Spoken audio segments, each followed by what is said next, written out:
Hey Mo, this is David. Hope everyone out there is doing well and managing well with this lockdown. As animators and sculptors, I'm sure we all have a lot to keep ourselves occupied, but keeping that balance is good. So hope you're all well. Speaking of keeping a balance, I am still working on our festival. From last announcements, we delayed our festival and we continue to do so. We were going to try for the beginning of June, and obviously that seems a little too soon. I think the most realistic date to project of having an in-person film fest will be in October. October is a great month for stop motion in general, and honestly, it would be a fun month to experiment with masks. Something that is a requirement right now. So right now it looks like we might be taking the summer to evaluate what is our best next move for our festival. But in the meantime, like I had mentioned in previous podcasts, we are increasing our online presence. Now, Mo is a small entity. It's only a few of us who are really working on this in conjunction with producing our first animated short film, The Cookie Cutter. Now, this was originally going to premiere at the Mo Shorts Fest in Oakland back in April, but of course that world is no longer with us. We are still dedicated to Mo and building community around this beautiful form of animation, and we want to do that online in the meantime. Now, before in-person visits were pretty much not a safe thing to do, I was able to record some podcasts, and our next one was the last podcast I was able to do in person with somebody. This is with Crawford. Is a very interesting guy in many ways. His influences from music to art, how they've informed how he animates, what he animates, and how he got to fall in love with stop motion. He has a very interesting story to tell. I had an extensive conversation with him, and depending on our wonderful editor of these podcasts, Fu Yang, you may hear a longer or shorter version. I mean, I talked with him for over 2 hours, and it seemed like we could have talked for more. So what I want to do is probably set up a part 2 interview with in the near future. But in the meantime, what I've done is just kind of put the best in this podcast interview. A few house cleaning notes for Mo. Now that we are kind of becoming more online and trying to grow our international community, I wanted to reach out to you guys. I know a lot of you guys are working on films, and maybe this lockdown is actually a good thing for a lot of us animators, artists who are able to produce within our homes and kind of hold virtual meetings and, create deliverables outside of boundaries of borders, really. So it's kind of what Mo wants to do with future productions that we have in the pipeline after The Cookie Cutter is released. So that being said, just like we want to promote you. We want to build this community. If you are interested in being featured on Mo, let me know. Email us at info@mostopmo.com. So it's info@ and Mo is without the hashtag in the email. So info@mostopmo.com is where you want to reach out, and you could just have a general link to your film, talk about what you want to do. We're also looking for sponsors. There's a lot of interesting products that are out in the market, and we want to be able to vet those products and kind of pass that along to our audience. Our audience is growing slowly but surely, but in the meantime, I've been teaching and producing in this industry for many years. So I've had my trial and errors with certain products, from pre-made armatures to casting equipment, just the different philosophies as well. So if there are any sponsors out there who feel like they would like to showcase their wares with Mo, I would be happy to do that and be happy to have that conversation. Again, the same email is info@mostopmo.com. One last word before we get into our interview with is our podcasts. As we continue our episodes, we are featuring different artists across the spectrum. Our main podcast feed at the moment is at our SoundCloud page. If you go to SoundCloud and you search Mo, you'll be able to find 3 featured podcasts at a time, which means we will archive podcasts on a regular basis to our YouTube page. In transferring everything to our YouTube page, it gives us an opportunity to revisit some of those interviews, update the status of what's going on with the people we have interviewed, include photos and videos that may not have been included initially with their podcast release. Check out our YouTube page. It is #MoStopMo. There is another Mo YouTube page with some Lego animation I have seen. Don't know the folks. Maybe they will be somebody who reach out to us. Maybe we'll reach out to them in the near future, but more power to them. They've got a great name. But like I said, if you want to check out our YouTube page for archived episodes and more content, again, search for our YouTube page under #MoStopMo. Without getting more into the weeds here about a lot of announcements, let's circle back to Ree. Right now, he is working on a stop-motion side-scroll video game, if you will, all done in cut-out animation, which is really great. Sometimes traditional animation video games are becoming really popular, such as Cuphead. This kind of practical method of creating a video game is something he discussed briefly. He also discussed working on films such as Sorry to Bother You. If you haven't seen that, that's a really interesting social commentary film. And basically, Pete's that contributed to the film is kind of the explainer of what is going on in that film. There's a lot going on, and it's really well placed. It's really interesting. Ree also worked on his own animated film called The Moon's Milk. It is a featured short for MoStopMo and our Film Fest. That is a beautiful film and quite innovative. He talks a little bit about his perils of making a stop-motion film that we could probably all relate to, but also then how he built it up and how he made it robust, and then also how he went for what he was really hoping to get, as an example.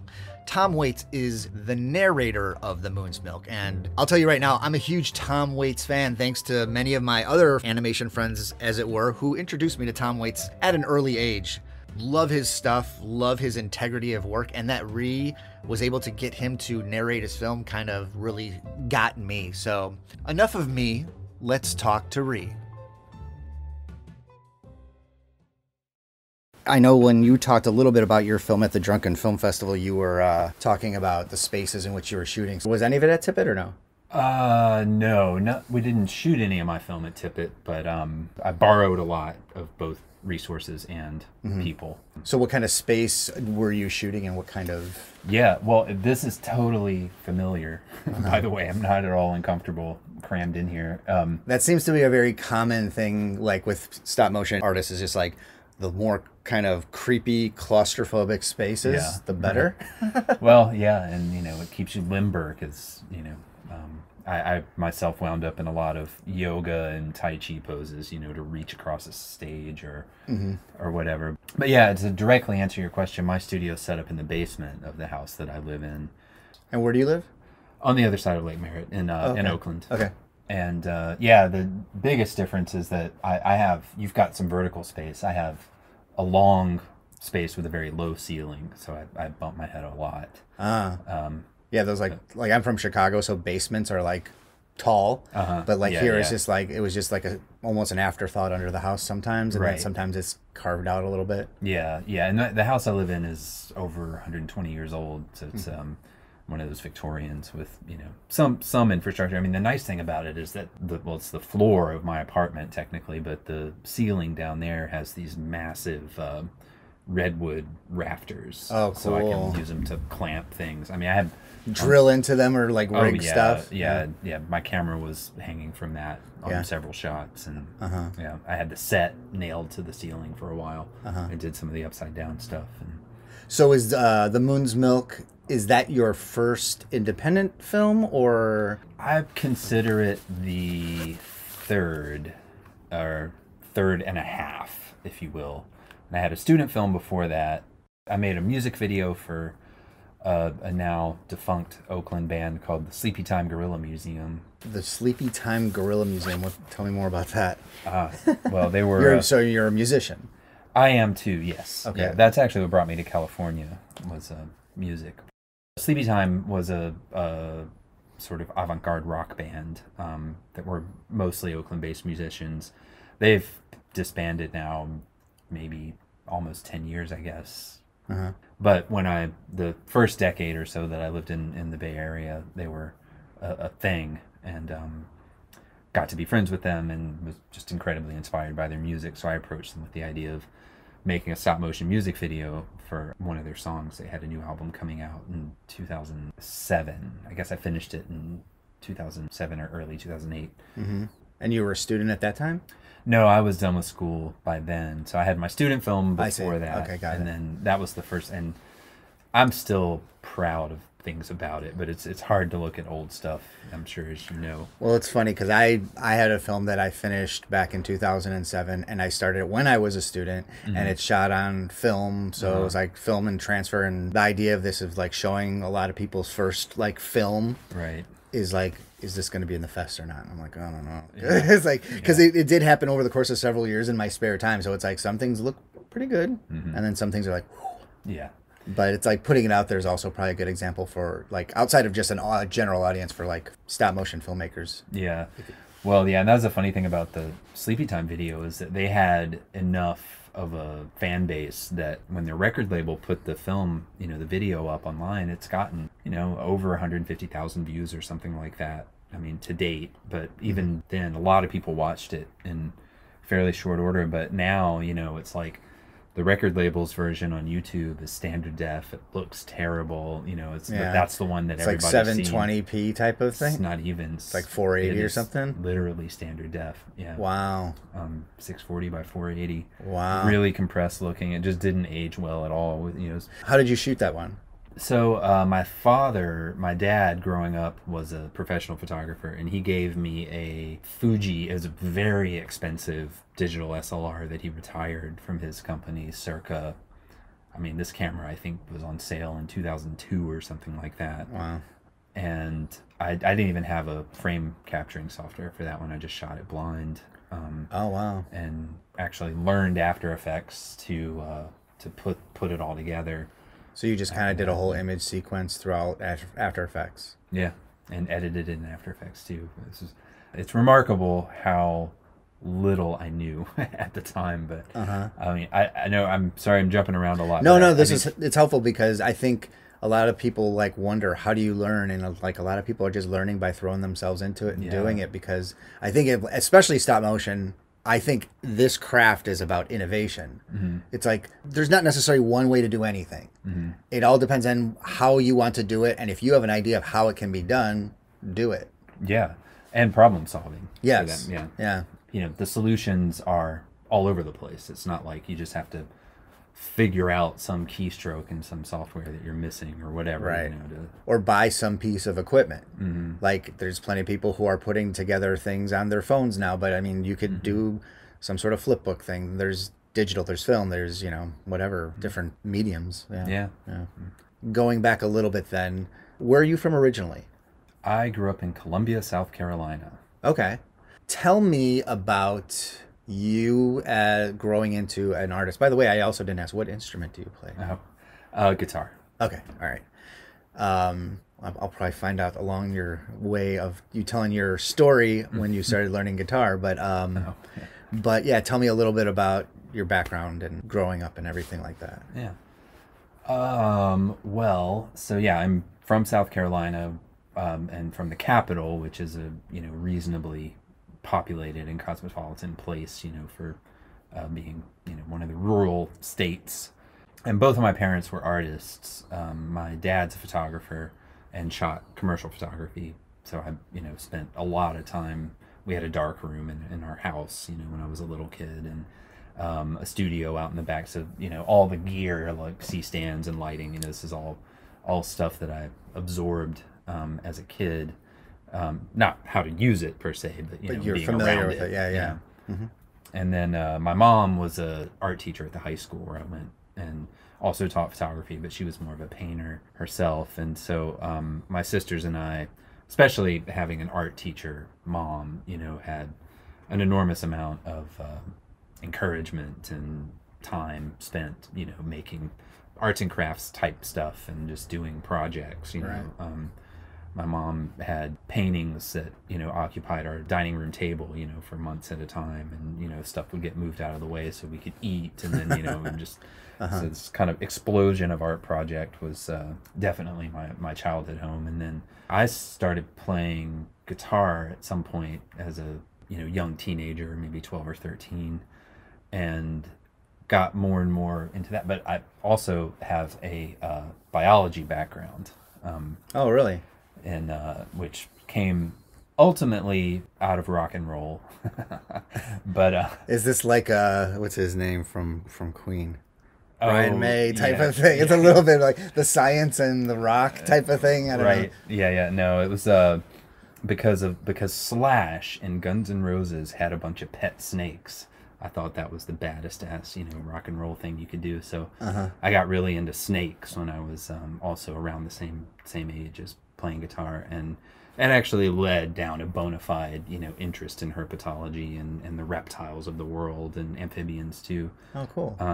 And incidentally, when I went to college, which I went in my hometown, I studied biology and music, and the fruits of that labor was my first album of music called Casual Amplexus, which is all music made from sampled frogs. I went out and recorded frogs and turned them into instruments using a sampler. And, cool.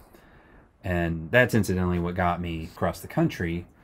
And like you were touring? No. Oh, yeah. Sorry. Or you're just kind of like you're talking about. Okay, so you were just kind of recording frogs across the country, or no? I finished that and then spent a dutiful several months applying to graduate school and got in at Mills College in Oakland. Oh, okay.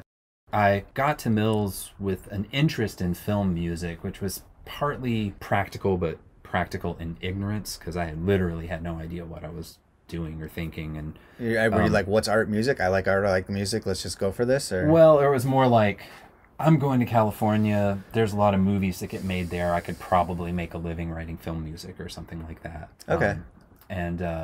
So I had this idea that I wanted to be involved with picture and movies. Sure. But when I started the first semester as a graduate student, I realized that they had an AV department on campus, and I could check out a digital camera. This was in 2003, I guess. And I could shoot stop motion with that, because I won't have to process film, or like have to, it's just like it dawned on me that I could get a camera from the lab. So you're saying you want to shoot stop motion. What made you think stop motion versus I just have a camera and I want to film something? Since I'm just assuming it's like, if you're from a music background, a lot of music videos are just, Yeah, totally. Okay, I think it's a deeper question, and you've already sort of started asking it, so we'll go there. But definitely as a kid, hours upon hours upon hours of staging big battles and scenarios with G.I. Joes, particularly because they were the most articulated ones in the 80s, and but Star Wars toys too. And I mean, action figures were pretty important. And coupled with, I think I'm a relatively, or at least I used to be very severely introverted.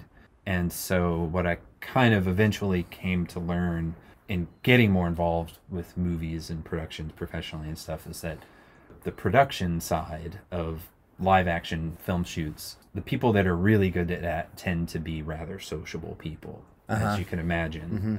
It's a pretty you have to necessary interact. stream. Yeah, of course. And I think it's almost a cliche, but animation just attracts people that are comfortable spending hours inside by themselves. And I already had a deep love of stop motion, and I guess I understood it from watching behind the scenes stuff with Star Wars, and that, I mean, from when I was a kid. So I intuitively understood how it was made and didn't picture myself as being an illustrator, to be able to draw an animation. And so it was literally a light bulb moment where it was like, if I get my hands on a digital camera, I can make stop motion, Right. And I had a little posable rubber spider that had joined my life at some point, and set this camera up on a tripod, and again shot blind. It was maybe 23 frames or something, but figured out how to sequence them together, and saw this little spider crawl across my desk, and it was like, okay, I guess I'm on a path now. You had the spider, and you're like figuring out that you think this is going to be the star of something you want to experiment with, or is like no, it was more just like, it was just sort of proof of concept, like I can articulate this thing and see it after the fact, right. It wasn't in for any particular idea, except, it quickly then did turn into, I'm in school for music, learning a lot about making music and how I feel about making music. And I could also learn how to make these little animations so that I will then have something to make music for, which was my student film at Mills, was this kind of epically long adaptation of a Ray Bradbury story. That Which story? There Will Come Soft Rains. Okay. Okay. And the conceit with that one was that it started with an infomercial for one of the little helper robots. And it's a day in the life of, one of these things surviving after its overlords and, deities, the humans, have vaporized themselves. Just trying to figure it out. Yeah. Okay, cool. Yeah. And yeah, I think I spent 8 months shooting the animation, also without any kind of frame grabber. It was just shooting blind, and then I wound up with like 2 weeks to get all the music put together or something like that. So did you realize it's like, oh wow, I should have been doing more of the music, or were you thinking, I just need to see what this looks like to inspire the music? Yeah, I mean, honestly, I feel like this with every big project I take on, but there's just enough ignorance to not know what I should be doing. And, yeah, so it's just sort of follow the inspiration, the momentum, and wind up in a situation. That's cool. So you end up shooting this thing over 8 months. You finished the music for it? Yeah, I mean, in time. So you're kind of saying you weren't happy with music, or? Oh, well, I mean, nowadays I wouldn't show this film to anyone, or play the music for that matter. I mean, maybe if we've been friends for years, but okay, just so no one has something to bribe you with. Oh no, it's not that severe, but it's just, yeah, I'm fortunate now that I have enough work since then that I'm more proud of, that I would much rather, why don't you just look at this instead? So in that process then, so you're going to school for music, essentially, and you throw most of, the better part of a year, or I mean almost an entire full school year, on stop motion animation. Yeah. And this is your first real kind of like foray into making a finished piece, kind of. Yeah. So you do that and you screen it? Yeah. And how did it go? Well, I mean, at Mills, it was great because I was surrounded by other people that were making stuff and figuring things out, and my teachers were really encouraging. And I do have a few memories of, I think I blindsided a few people with it because they didn't really know what it was that I was doing. And were you one of these people that all of a sudden you had not said anything to anybody of how you were doing things or what you were doing? And if you were like more on the antisocial side, that you weren't really interacting, so that like when you come in and you have like a visual piece that you've custom made. I mean, I'm sure everyone has a visual piece, right? No, a lot of people did performances. Okay. All right. It was a range. But there's some sort of visual matching, like the music. Yeah. Okay. Oh, we screened it. Yeah. In front of the whole school. Right. Yeah, I mean, I remember one of my teachers, particularly who I was studying music with, who I hadn't really interacted very much with on the animation, coming up to me after the screening and just being, I interpreted it at the time as genuinely impressed, but also like, I had, there was a sense of he had no idea that was going on. But yeah, and then I also, I don't know if you've been in Oakland long enough, but there was the old Parkway. Actually, I used to live right down the block from the old Parkway. Oh, okay. That's where I live now. Oh, really? Right down the block. Yeah, there's the little triangular park by Woody's, a little bit before Woody's. Yeah. So I live just east of that. Oh, crazy. Yeah, I'm 2 blocks from there now. I hear they're reopening it. They're making it a venue/dispensary. Oh, okay, crazy. Yeah. I wanted to put a stop motion studio in there. Well, when I first came out here, just in 2016, like my partner, she had a job offer and with housing in Berkeley for like $700 a month, which was like, oh great. And like 2 weeks before we moved, they took it away. And then we're like, we got to find something. And we ended up just renting a place. And it's like the first thing I was like, what are we going to do? And my dream is to own a theater, like an old theater. So when I was walking by, I was like, what's this thing? Yeah. And then I heard the stories and I was just like, well, if it ever opens, and I think they're putting money into it now, but I really hope it opens. But yeah, the old Parkway, when it still showed movies, they allowed me to organize a little, like kind of similar to your festival. Okay, cool. Wasn't strictly stop motion, but yeah, just kind of put out a call to. I didn't know anybody at the time, but just like found a bunch of Bay Area animators who made personal art films. Yeah, and we screened it at the old Parkway. What was was there a name for this, or? At the time, I called it the POV Animation Festival. Okay. Cool. That we did 2 of them. The second one was at the theater in El Cerrito, but it was still the same guys running the 2 theaters at the time. Okay. And we were slated. So I'm not familiar. There's a Parkway Theater in El Cerrito, or is it? Yeah, that theater's still open. I don't know what they call it now. And you know, honestly, I don't know how close the relationship was. I think maybe it could have even just been that the programmer was the same. I got it. At both places. Okay. Maybe the manager. I don't know if the owners were related. But anyway, yeah, we were going to do a third one, and it was slated for basically within a couple of weeks of the theater closing. So the first one I showed my student film from Mills, and then the second one was the Sleepy Time video. Okay. So in those days, it was kind of like, you know, organize something to present the stuff I'd made, you know, and my friends were making publicly. I mean, similar to what you're going to be doing. But, there's a lot of parallel there. That's interesting. Huh. I'm going to have to pick your brain a little bit about that too as well. Okay. So you had your screening, and was it like within the same year, or did you do it like as a yearly thing, or? That was the plan. It didn't really work out, but yeah, when I was still at Mills, I got tapped to be the person to organize the festival, you know, the showcase of all the work at the end of the year. So that kind of like gave me a little bit of taste of what it would be to, you know, to try to organize something. And so it was just kind of a little bit of momentum from that. But yeah, just feeling like, man, how cool would it be to invite everyone I know to come see. And it was crazy, man. There were a couple of pretty out there experimental ones, but the attendance was like, the turnout, like we basically sold it out, you know. A lot of people showed up, and a lot of people also left halfway through the thing. Okay. Was, you know, I mean, kind of a badge of honor, but also I don't want to offend anybody, you know. See, we're not giving you any mainstream bullshit here. Yeah, I mean, it was, you know, never.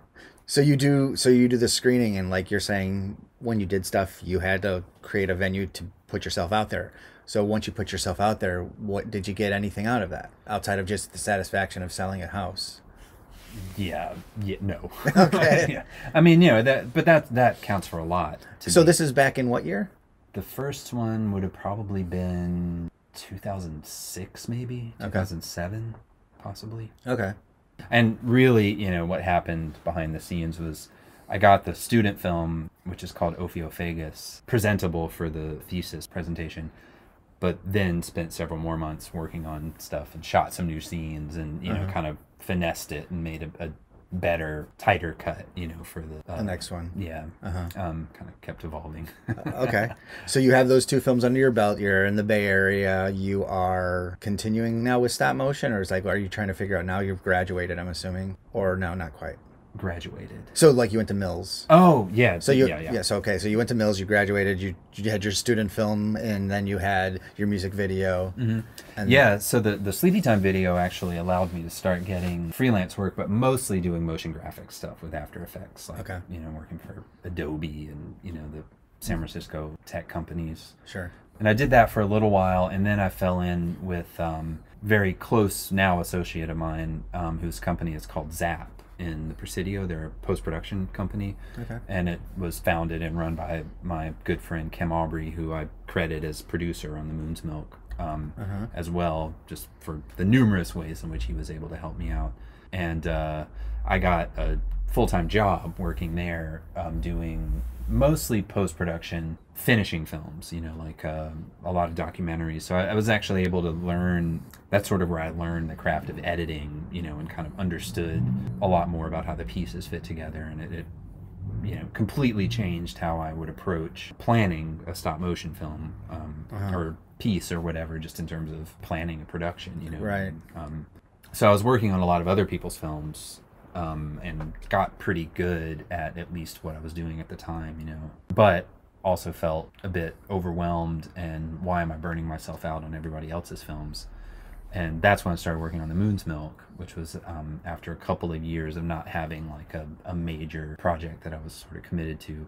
So basically, like you didn't really have much of a creative outlet during that time. You were kind of just throwing everything into that job for the most part. Or are you still doing music? Or yeah, I was still doing music and still making little animated stuff on the side, and doing motion graphics. I don't know, I've always been fairly project oriented. I don't know if I got this from my mom too, but you know, there's almost always a project that is going on Right. that I can think about constantly and you know, work on late at night or whatever, nights and weekends when I have a day job and that kind of stuff. Just kind of made a choice. I read this short story by Italo Calvino that the film is based on, and started writing drafts, you know, and planning stuff. And actually, the first thing I started to do was make the armatures. Because I'd found somebody's tutorial online. This would have been maybe 2011, and just figuring out how to make ball and socket armatures. Okay. And So all the puppets in Moon's Milk are ball and socket? Okay. the 5 main characters are. Right. There's some other wire armatures and like sea creatures and stuff like that. Right. And did you make those all yourself?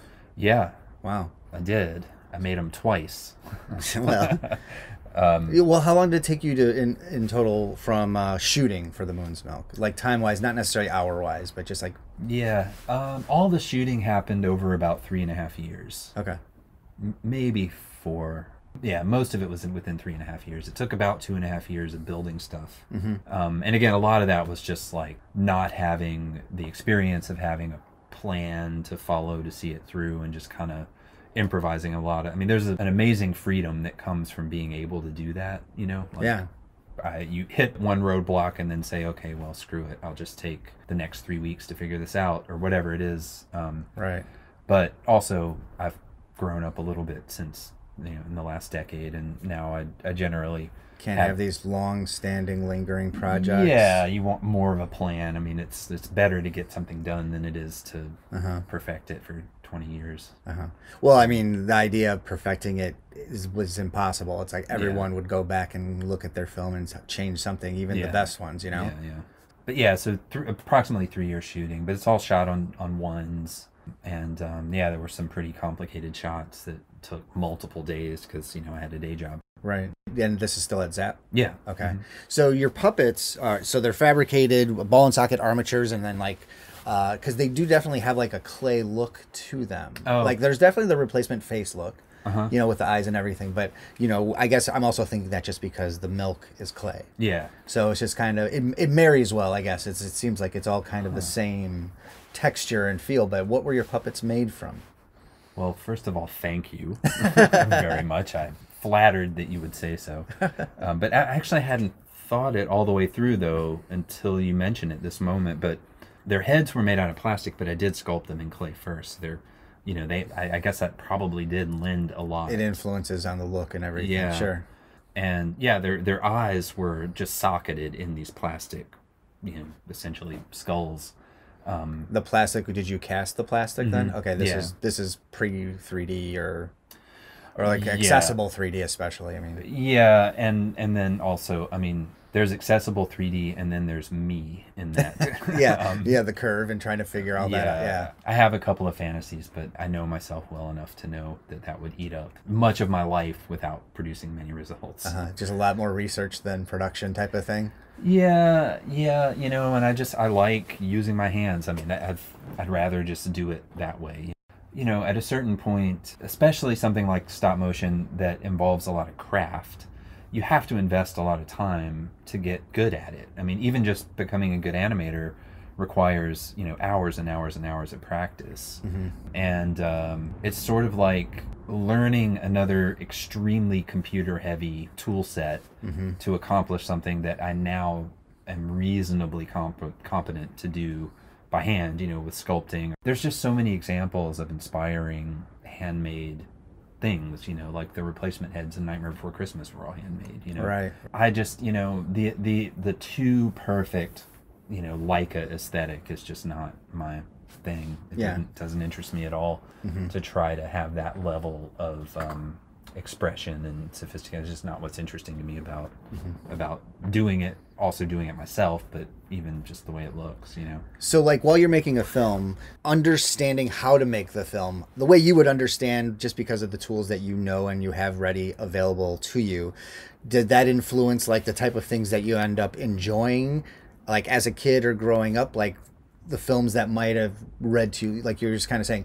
you know, Leica films are beautiful, but sometimes you can't tell if it's computer animation or stop motion animation. And not that anyone has to be a purist or anything, but like if you were doing stop motion animation and you like that handcrafted feel, like what are some films that you feel like are similar that speak to you more than kind of that more polished look? And the reason I ask is like Moon's Milk definitely has a style and a texture. So I was like, do you draw upon anything? Yeah, I mean, I don't... Not to put you on the spot. Right. Well, the problem is that the answer is both obviously and also... another thing that we talk about a lot about with stop motion is how inspiring the materials themselves are.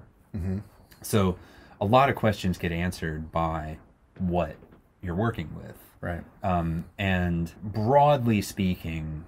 Definitely, I like the way Nightmare Before Christmas looks more than I like the way the Leica films look. Just because and part of it is what you were kind of alluding to, is that the Leica stuff is just so perfected that it's just not inspiring anymore. I don't look at that and get ideas about things that I want to try to do or feel like I could do. You know, it's just too out of reach. Right. They obviously have an enormous number of very talented people there and incredible animators. Yeah. But it's like every time I see their stuff, the behind the scenes is more interesting. And it's just like, why? Okay, I get you did that way because you have a team of 35 other people who can come back in and digitally paint all this stuff. And, you know, and so, I mean, just to use a trite example, like the stuff that Phil did in Star Wars, you know. Right. The solutions are on screen right in front of you, not hidden with some computer magic. You know, it's like they had to come up with ways to deal with the natural limitations. And with something like a medium like stop motion, gravity is your first enemy, you know. And by necessity, you have to come up with creative solutions to deal with that. So, I mean, I'm kind of a stop-mo purist, but at the same time, I like live action. I like to I mean, you know, there's anything can be inspiring, you know, comes from all different sorts of places. But yeah, I mean, I think being able to see the craft is inspiring to me. Yeah, it's like seeing the artist's hand there versus something that might have polished it off. Like, well, the one thing I find really interesting is like I love Aardman stuff, and the original shorts that they did of Wallace and Gromit are what really inspired me to get into stop motion.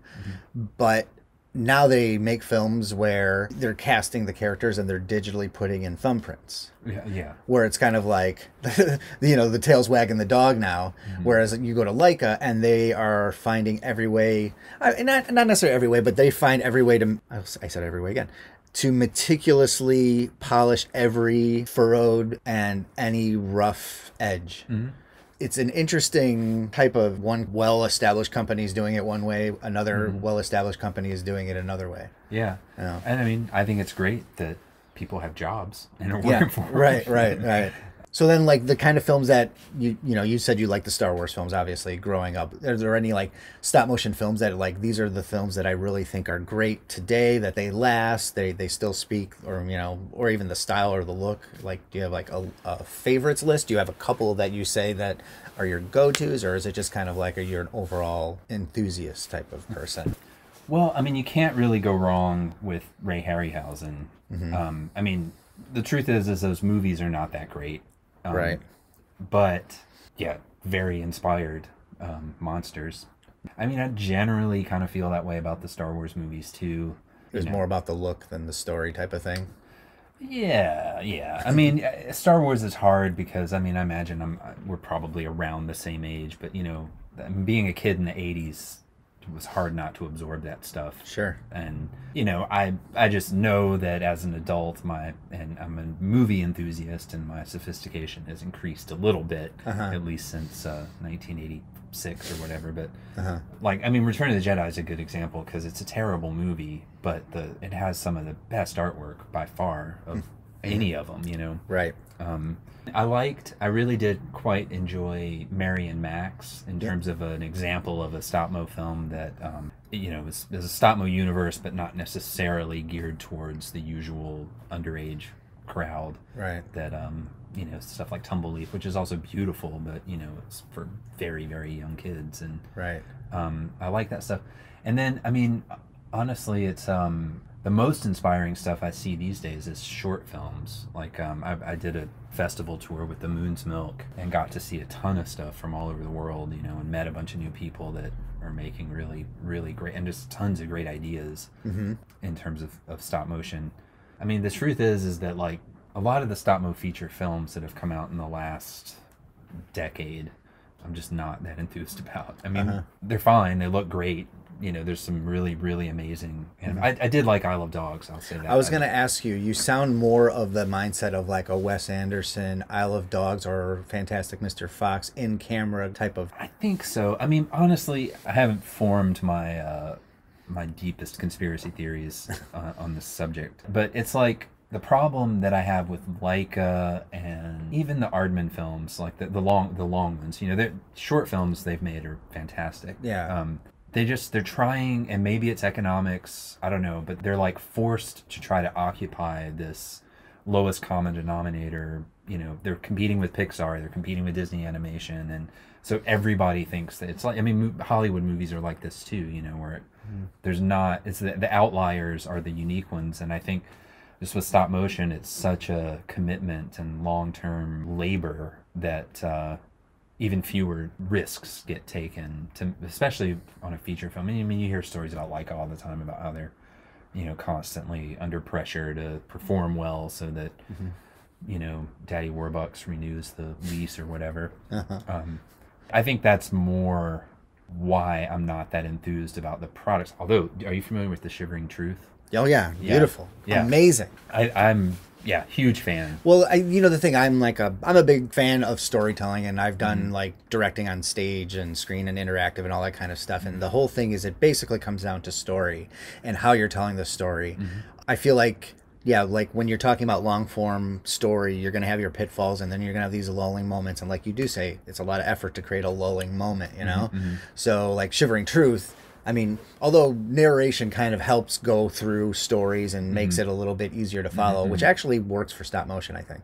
Yeah. It definitely is like, it's that subversive kind of creepy tone that comes, like stop motion lends itself well to. Yeah. I mean, kind of one of the reason that I feel like Nightmare was successful is because it was a creepy take on celebrating a holiday, you know? So, but go ahead. Your Shivering Truth, like that's right up your alley? Well, in terms of production value, and I kind of social friends with the two directors, and just in talking with them, and some friends of mine also worked on the new series as well. It's just, as far as what they're able to pull off given production schedules and production budgets, and you know, they attain a pretty high quality of you know, production value. The puppets look good, you know, they're clearly animated quickly, but it's nicely animated, and I think the writing is good too. It's unusual and, you know, thought-provoking, and it's also not taking you down the road we've been down a million times before. Now that, like, you know, the Pixar's not secret, but, you know, people are looking at story a little bit more closely, whether they realize it or not. It's like you get everyone's trying to do that formula, you know? Right. Yeah. The put upon hero or whatever type of thing. Yeah. And it's everybody forgets that it's the risks. You know, it's like, I mean, the first Pixar movie made Pixar what it was because they did some unusual things, you know, across the board, and they, you know, but all these things become. So that not the one with the lamp, but Jerry's Game, is that what you're talking about? Was that? I guess I was talking about Toy Story. Oh, okay, yeah, the feature. Okay, got it. Yeah. But yeah, that's true. You're right. Like, yeah, it's just taking you where you wouldn't have gone. Yeah. Again, I don't consume a lot. I haven't seen a Pixar movie in years, so I'm not the best person to talk about their, especially more recent output. But so what's like the last animated movie you saw? God, good question. And I'm going to challenge you even further, in the theater. Yeah. God, it might have been Isle of Dogs. I mean, aside from, no, that's not true. I saw a bunch of animated films in festivals, but not necessarily. But outside of like a festival where you're saying, that's a movie I'm going to go see in a theater, because a festival is kind of like... I can tell you. Okay. I just went to see 2 weeks ago the Aardman movie about Shaun the Sheep. I think it's the sequel, maybe? I never saw the first one. Okay. Shaun the Sheep movie. Okay. And what did you think? I liked it. I thought it was fun. You saw it for yourself, or were you with kids, or? My nieces were visiting. Okay, so it's not necessarily like that you were seeking it out. No, I mean, but that one in particular, though, I tried to watch their caveman movie, and I thought it was unwatchable, unfortunately. But Just story-wise. yeah, I mean, first of all, I don't care about sports, so they lost me there. Did you ever see a movie called Lagan? No. So it's a live-action movie, and it's in India, and it's set at, turn of the century British occupation, and it was like a bunch of workers who were being put upon to farm for the lords of, their estates, and they were trying to fight for their rights, and they said that one guy gets, this is supposed to be based on a true story, this one upstart says, listen, you're doing too much. It's like, we can't do this. And he said, can we just, please just give us a break? And they wouldn't give a break. And then he said, listen, if we beat you at cricket, because the lords will be playing cricket, if we beat you at cricket, will you give us a break? And he's like, yeah, but otherwise, if not, we are going to expect twice as much of the yield of Lagan, which is basically this bean that they were harvesting. Okay. So the story is, this is the interesting thing, like you see kind of repeating stories of like different dynamics. That's basically what Early Man is kind of about, trying to teach these cave people how to play soccer or football. Yeah. But yeah. But much more interesting hearing you describe it to me than actually watching the movie. Yeah, you saw Early Man. You saw that in the theaters? No, that I watched on... I don't even remember if I finished it, but that was on a plane. Okay. The new Shaun the Sheep movie I saw at the Castro. Okay. And you enjoyed it? Yeah. Enough? Yeah. Yeah. I mean, yeah, generally speaking, I like what they do for the most part. But yeah, it's just Early Man was just too far over a line. Well, just kind of like pandering type of writing and humor and acting, or? Yeah, the humor, I didn't find it funny, and it was also just too predictably the same thing. Yeah, just the same tropes, same story, same concerns. Right. I didn't particularly care for the animated. Anyway, I don't mean to be harping on Well, no, but this is no, I mean, this is important because I feel like the people who are the artists of this profession are shaping where it's going to a degree, and then you have like the business end of it. There's the art end and there's the business end, and how do you marry the two? And what would be the last for me? Like, I feel like I really enjoyed Isle of Dogs. I thought it was amazing to watch, and I liked the choices that they made. That being said, I still feel like Fantastic Mr. Fox still is probably one of my favorites from Anderson. Yeah, I'm with you on that. Yeah, it's like, and it's interesting. It's like, I don't know why. I mean, Roald Dahl just like wrote some pretty great stories. The interpretation, how they were executed, are different. But you see, like, I mean, one of my favorite films, even though now like it's considered kind of like racist, is the original Willy Wonka. Oh, okay. And I didn't even realize it. This is kind of me growing up a white man in Chicago, like never even thinking about how one of the main threads in Willy Wonka is a white man goes to an area to save these indigenous people from themselves, brings them back, and has them work in his factories, and he takes care of them. I was like, oh, okay, that's interesting. Yeah. But I mean, outside of that, the story of like challenging those privileged kids, like kind of getting in your face a little bit more with the story versus it just being kind of like safe enough where you're not feeling anything. Right. Yeah. I mean, and obviously those things change rapidly and, have changed a lot. Right. But yeah, I mean, I think that's a pretty good example of a film that, I mean, obviously there's similar tropes, it's his grandfather in that case, but that relationship and dynamic, and also the Roald Dahl component, I think helps any story. It creates that little bit of edge of that recognition edge type of like, oh, this might go in a little bit different direction, maybe. Yeah. Not afraid to kill a kid. in a child's story, which is kind of wild. Yeah. Not necessarily like, I'm not advocating for the death of children. No, but horrible kids getting their comeuppance. It's not that's satisfying. Yeah, unappealing. Speaking of then working on films that are basically not of the lack of a better term, and hopefully it's not taken the wrong way, marketable. You worked on Mad God. Yeah. So Mad God, and most people who listen to this will understand, and I've mentioned in other podcasts, but Mad God is pretty much an idea come to fruition over the course of 30 years probably by Phil Tippett. And Phil Back when digital wasn't there, Phil was responsible for doing a lot of practical and stop motion effects for, Star Wars, Terminator, RoboCop, some of my favorite films, like just those short sequences. You got to work on Mad God. Tell me how that came about. Okay. Well, first of all, I'm going to challenge you because Phil has actually sold Mad God. So did he? Yeah. So I know that they were going to do stuff with the Alamo. So that's going to happen. Like, are they going to produce and like distribute? Yeah, they're awesome. Yeah, they're working something out. I mean, he's putting together a full feature-length version of the whole thing, which is I think what they're interested in. I saw 1 and 2 at the New Parkway during the Drunken Film Festival, which was mind-blowing. I am so excited because what I heard is that it was actually supposed to come out this April. That's what they said last time, but I'm sure, like, as things go, and honestly, right now, if you release something in April, no one's going to see it because we're all in lockdown. Right. Yeah, well, I haven't talked to Phil for a month or so, but last I heard, the Alamo thing is basically slated for next year. Oh, okay. So, but then I think they do have some Kickstarter obligations for Mad God Part 3 or something that might be what's happening in April. Okay, I see. I know they did just put the DVD together. So that might be what that is about. So to answer your question, because of both my music connections and working in post-production, I've worked on one of Alex Cox's films. Which was the sequel to Repo Man, incidentally. Oh my gosh, Repo Man. Yeah. I love it. Well, you should try to see Repo Chick if you can find it. When was that made?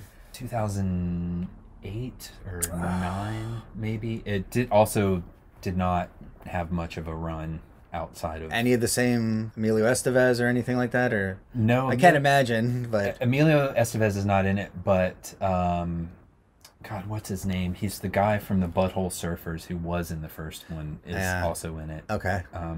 Who, incidentally, is the half-brother of my friend, Dan Wool, who also contributed music to Repo Chick, but is the composer on Mad God as well. And so I think Dan may have also met Phil through Alex Cox. Alex also is now making an appearance in Mad God as a character. I don't know if you knew that, but he's in... Was it in the second part? Oh, because I don't know the third act at all, so... I think Alex is just in part 4. Anyway, I hope I'm not... How many parts are there? Technically 5. And it's all shot? Well, I think so. I was over there about a month and a half ago and did a shot, and Phil told me with zero ceremony that was the last stop-motion shot for Mad God, so... Wow. I think, there's tinkering, I think. Of course, you might have to go back or whatever, but it's like as far as most coverage is done. Yeah. Okay. But now they're trying, he's trying to sculpt this 90-minute or so version. How's that going to fit into 90 minutes? That seems like a challenge because, like, I think even 1 and 2 that I saw was probably about 60 minutes. Is that right? Not even. I think 25. What? Yeah. Oh, really? Parts 1 and 2 are less than 15 minutes apiece. Oh, that's wild because I felt like because Nia Zani is like her short opened for Mad God of the Goodnight Mr. Sandman. Okay. It was just like, and I'm sorry, Nia, I don't necessarily remember the length of it, but it was probably around 5 minutes. So I guess when I saw like the next part, I thought it was maybe just like super long, but. Okay, I'm totally off. All right, sorry about that. Yeah, you got lost in the universe. I did. It's crazy. But yeah, so it was my friend Dan Wool, who's an amazing composer who wrote the music for Mad God. I ran into him in the building at my old post job at Zap, where we also used to work with Richard Beggs a lot, who's a famous sound designer who cut the sound for both Mad God and The Moon's Milk, as well as Apocalypse Freakin' Now. And anytime you go into the movie theater and think, man, that was a good sounding movie, it's likely that Richard might have done it. But okay. Anyway, Dan took me over to Phil's studio in Berkeley while they were, at the time Phil had kind of a little army of volunteers that would come in on Saturday morning to help. And yeah, from where he was at that point, Mad God was a film that they had started after, I think, RoboCop 2.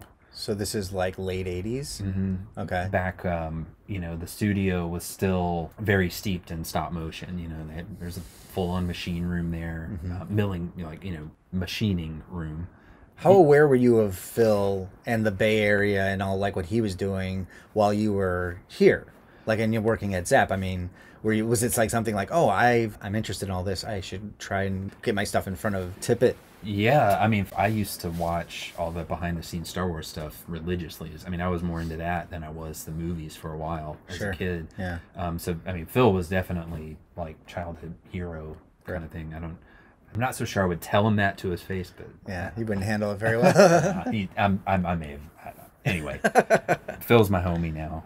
Yeah, so very much aware. I guess I was vaguely aware that they weren't really doing stop motion at the time much anymore. I had no clue about Phil's sort of kingdom within the studio, which is one of the things that's really special about that place compared to, kind of corporate environments that a lot of animation gets made in. These days, there's just shit that he's made everywhere, all over I mean, some of it's displayed nicely in cases, but then if you go down to where the stage is, it's just all over the place. So inspiring in that sense too. Of you just get to see like all the stuff that all these people made. Right. Just all over. Just immersed in it. Yeah. Yeah, that's cool. Yeah, but anyway, when Jurassic Park happened, that kind of was the nail in the coffin for stop motion as like creature effects in Hollywood movies, which of course Tippett Studio had a lot to do with.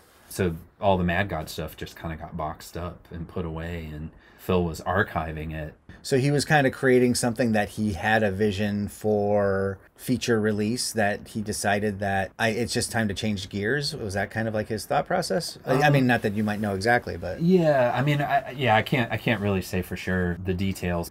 Phil made a handful of short films throughout that time. I mean, he started the studio with the dinosaur movie, Prehistoric Beast.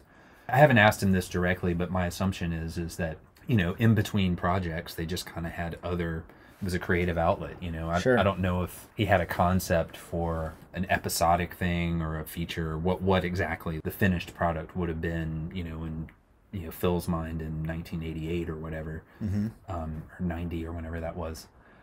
Yeah, I think when the studio basically got dragged kicking and screaming into the digital era, I think the stop-mo stuff, just the work dried up. They couldn't really justify having a machinist on staff anymore to keep making armatures, and so I think it was more just resources, and everything just kind of the people that wanted to keep doing that stuff had to go elsewhere, and so he didn't have the crew and the expertise that had been there for RoboCop and all the other films in the 80s. Although I don't know how much you know about the animation technology they used on both Jurassic Park and Starship Troopers it was based in stop motion. Yeah. They did all those tests that you could still find online, I think, which is pretty cool. Yeah, like the kitchen scene especially, like I still feel like that's a pretty solid animatic to what ended up happening. Yeah, for the most part. So anyway, it was during archiving it that some of the people that work over there saw the footage and encouraged them to get going again, just because the technology, again, had kind of come back around where you didn't have to use film anymore, and Dragon Frame existed. And then also I met, basically the first day I walked in, I met David Lauer, who was quite young at the time, but he kind of eventually became my main stop motion collaborator that, he and I still work together frequently on pretty much everything that either of us do. We kind of became acquainted and friends and realized that we could tolerate each other for 13-hour stretches at a time.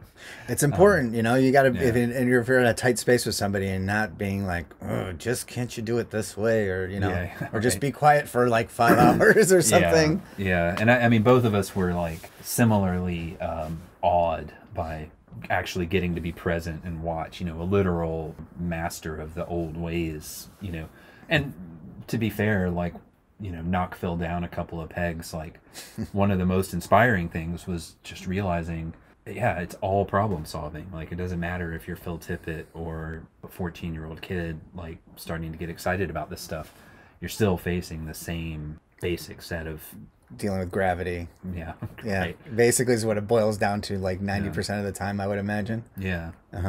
And just also, just filmmaking problem solving that, I mean, that just so David and I both, spent the subsequent maybe 5 or 7 years, you know, basically slavishly showing up every Saturday. And we also both did stints working as animators in for the studio itself, you know, in the digital realm, which, you know, allowed us to spend even more time, you know, kind of orbiting Phil's Mad God universe.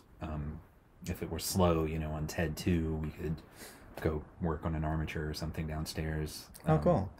That kind of thing. But yeah, in an amazing education. And I think Phil was somewhat cognizant of the idea that he was sort of helping instruct people like me and David to learn more about how to, you know, really it's at a certain point just confidence and endurance is all you need for stop motion. Well, yeah, I feel like that's the big thing is like if you can just put in the hours, it's just like everyone else I hear oftentimes, doesn't stop motion take a lot of time and effort? And it's like, well, what do you do for a living? It's like, what you do take a lot of time and effort? It's like, it's like just getting in that mindset of like, all right, this is what I'm going to put my effort into. And if it messes up, all right, let's start it again and try to fix it. And then messes up and okay, I'm going to try it again. Yeah. I mean, some people spend 8 hours a day filling out Excel spreadsheets, you know. Right. And I'm sure they're really damn good at it. Yeah. Some good producers. Yeah. So you worked on Mad God for how long? I worked on Mad God technically a couple of weeks ago, so over the entire length of time has been like 8 years or something like that. Okay. There was an intense period though that was maybe three and a half years long that also coincided very much with my making my film, you know. How did you balance that out? It's like you got to choose between. Well, I don't have much of a life. That's really helpful, actually. Yeah. Okay. You know, it's no, it's true. It's just obsessive discipline, I guess. To be fair, it took me over 7 years to make the Moon's Milk as well. So that was all done in your basement then? Okay. Yeah. So you have your basement, Moon's Milk. You would go to Tippett where you were working on digital projects, but then you were also working on Mad God. Yeah. Okay. Yeah. And it also kind of goes to speak, you know, you're saying like being social or whatever, not being social. It's like the people you work with who you have these creative connections with become your social. Yeah, exactly. Yeah. Which is kind of helpful because at least then they're like in the same mindset. It's like, okay, I'm going to be working at this from like 8 p.m. to like 3 a.m. They're like, okay, you want to hang out? It's like, you want to do that together?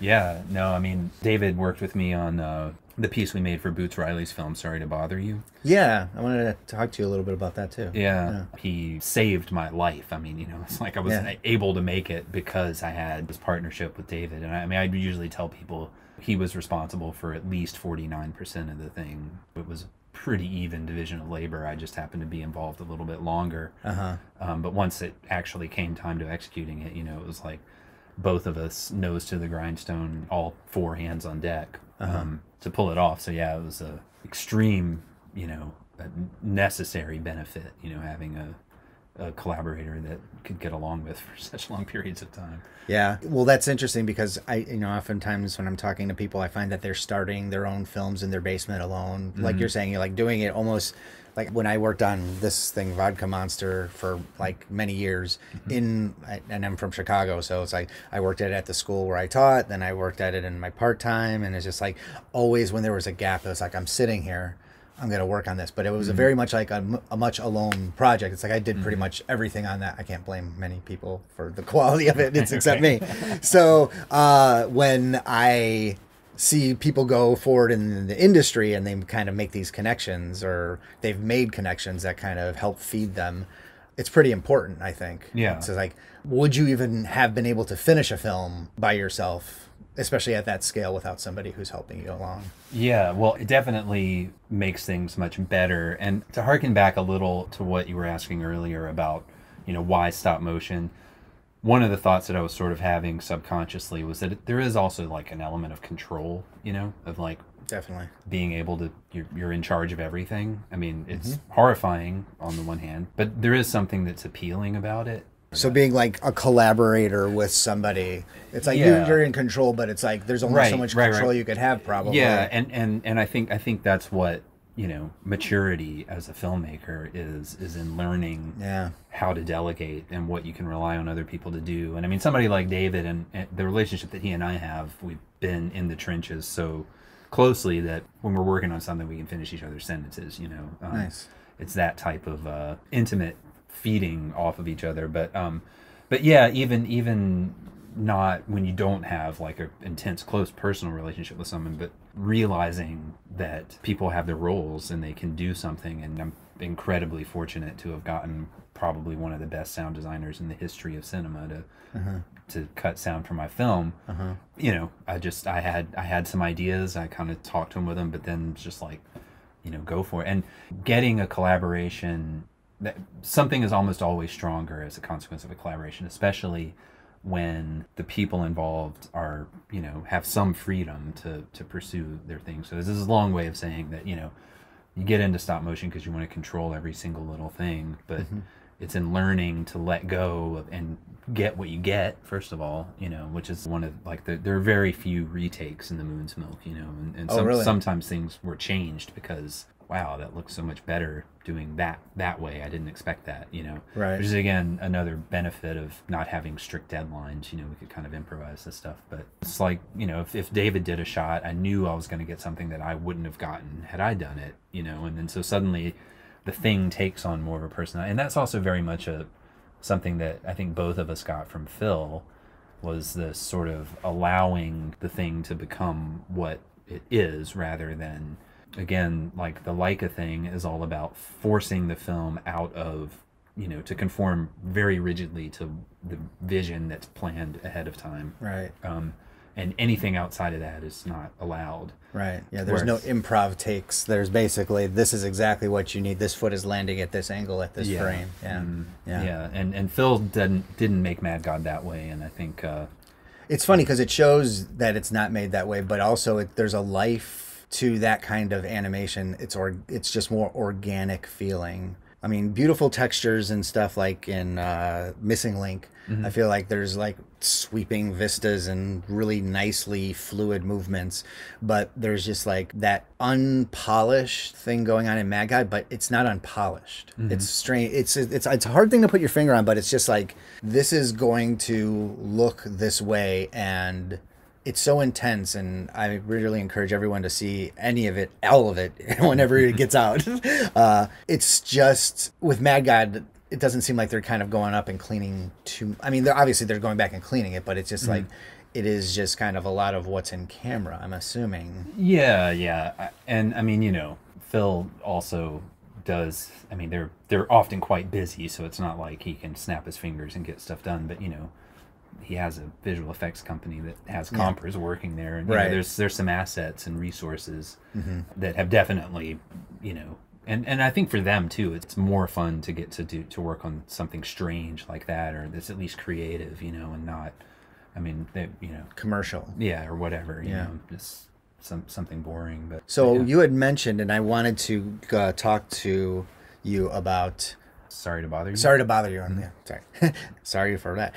But I wanted, before we get away from Moon's Milk, I wanted to ask you about your narrator. When I went to Columbia in Chicago, and I got into the animation department, and I had friends who were huge Tom Waits fans, and I didn't really follow Tom Waits before that, but it got to the point where we would celebrate his birthday by locking ourselves in a basement and listen to all of his music for 24 hours and like going to see his shows. And I really like ended up just like becoming a huge Tom Waits fan, but not more than my friends. Like, they've been a long time.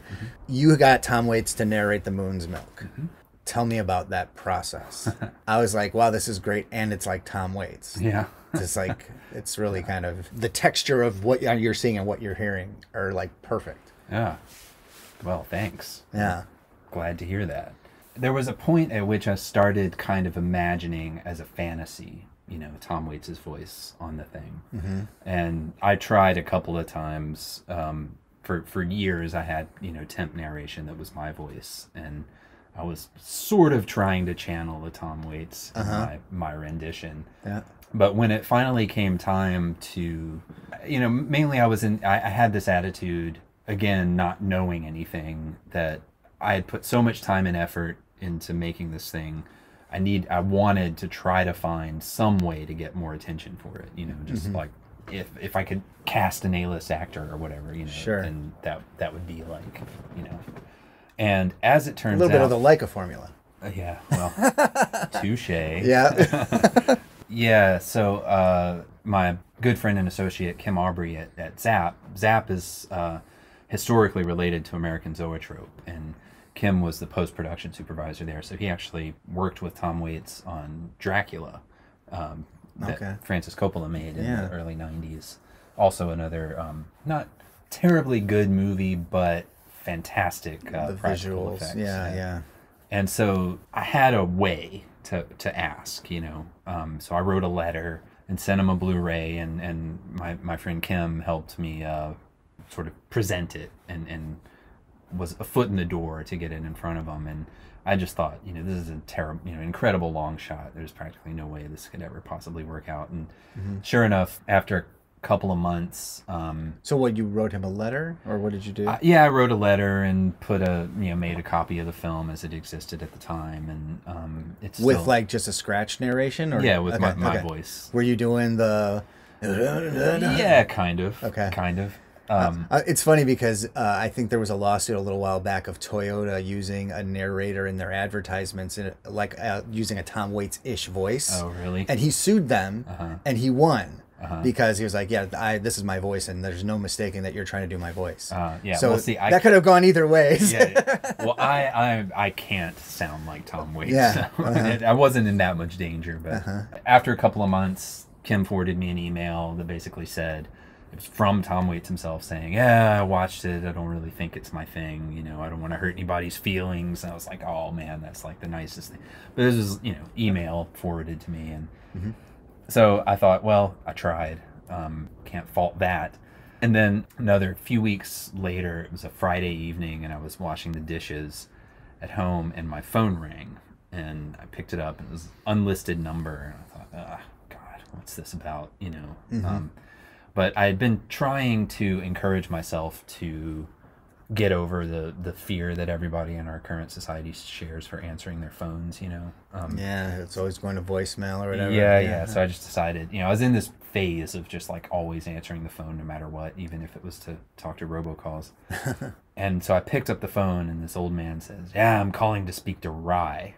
I was like, oh crap, what have I gotten myself into? So a bill collector is just like, who's Rye? Yeah, but so that's the other weird thing though, is that Ree is my middle name. And so if it's a bill collector, they would have been calling for William, which is, that's another person.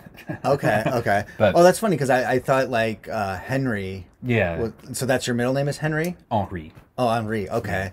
Yeah. Okay. I thought you were just abbreviating the end of your name or something. That's where it comes from. Okay. But, most people who steal my credit card information don't know that. Sure. Until now. Right. Yeah. So, I'm thinking, God, what is this? Like, who would call me that? And anyway. And so just, I was like, who's calling? I was like, well, this is Tom and Kathleen Waits calling to talk to you about your film. It's like, oh, crap. Wow. So I ended up chatting with him on the phone for about 10 minutes that night. And one of the things he tells me was that he didn't like the narrator that was on the temp version I sent him, which was part of the reason why he had said no originally. Because he was just seeing it through that. He didn't elaborate, but I mean, the narration really affects you. Like, kind of going back to what we were saying earlier, is it's like that narration, the voice that comes through, is gonna kind of contextualize everything. So maybe he was seeing it a little differently. Yeah, it could be. But he just basically said, "I just didn't like the narrator." Well, it is something he said, and I don't know if he was. He might have recognized that it was me, when he was just trying to rib you a little bit. Yeah. But after we chatted, he was very, very interested in the notion that I was shooting this weird film in my basement. So he wanted to hear about that.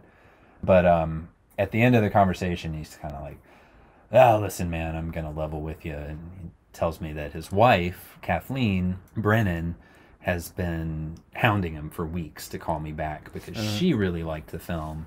So really, I owe her the major debt of gratitude, because it was really, she was the one who talked him into doing it. And the trippiest thing, man, is we went up, we recorded the narration on Valentine's Day 2 years ago now. and we did it at their studio up in Sonoma County, and we watched the film first, you know, the cut of it that existed at the time.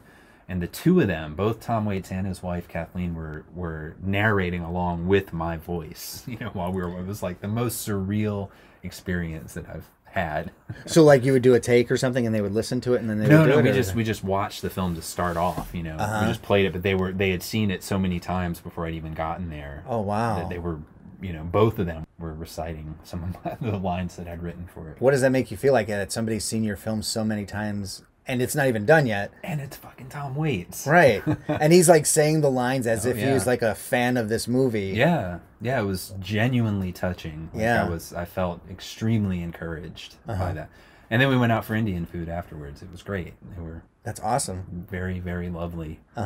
Super, super supportive.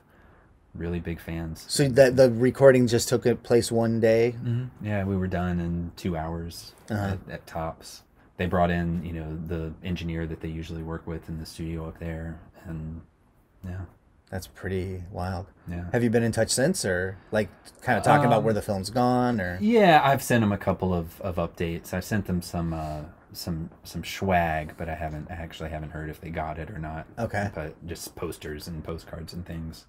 That's pretty great. You know, I honestly don't know if they've seen the final film though yet. I know I sent it to them, but I never heard if they got it. Oh, interesting. Well, and we were they weren't able to come to one of the Bay Area screenings that we were going to try to get them out for Mill Valley, but send them to this Mo Statmo thing. Yeah. Let's see if Tom Waits shows up. Well, you know, I do. Whenever there's a Bay Area screening, I do try to let them know just in case. I mean, you know.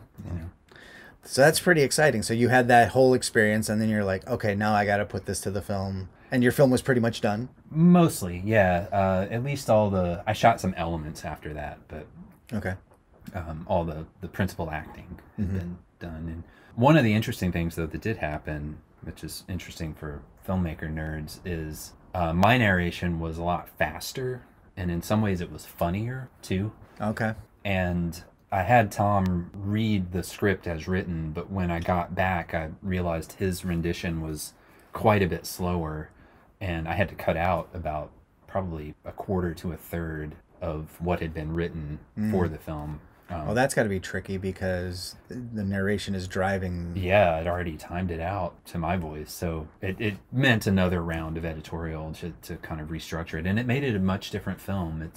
His tone is a lot somber, and there's kind of just that reflective. It's kind of like going to a carnival. I don't know.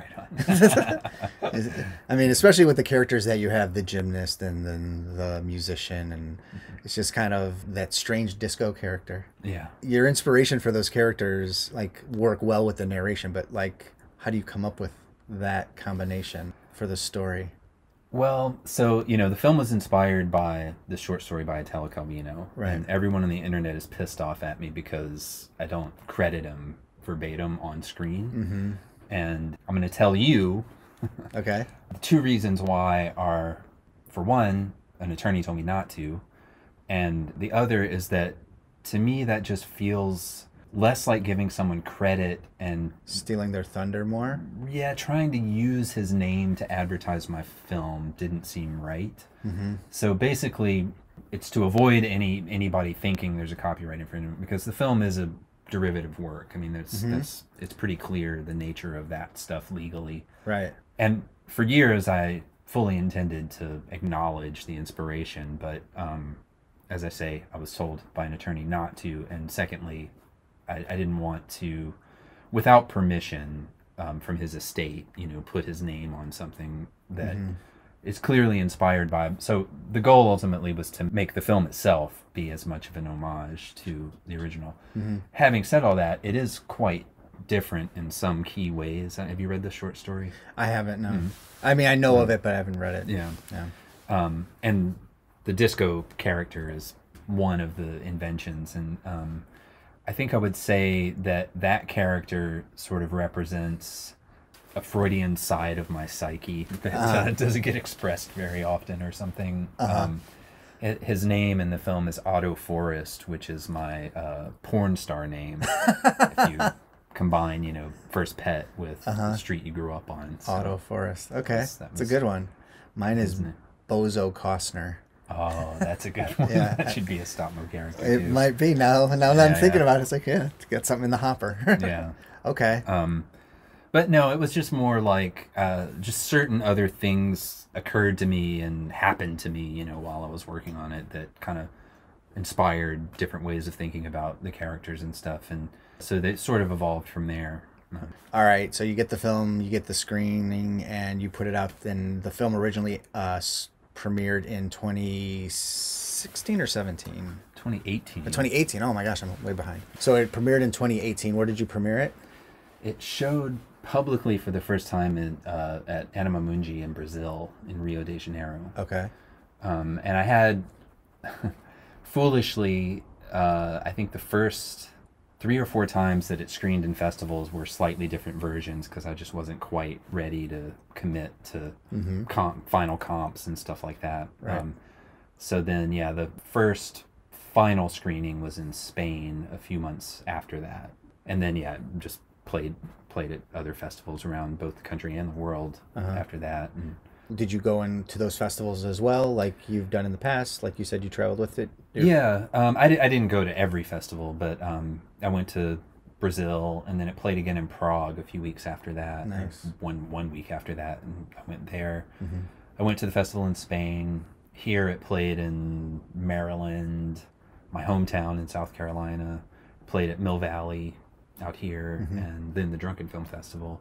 And then there's been some others. Mill Valley seems to have a lot of good stop motion content in their festivals. Yeah, they have a very good programmer.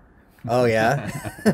Who's also a friend of mine. But yeah, she does a great job of selecting their shorts programs. Is there a reason, like, is this person, does she do stop motion, or she's in that world, or? Yeah, she helped us on both the Moon's Milk and the Sorry to Bother You piece. Okay. Amanda Todd is her name. Okay. I would say she is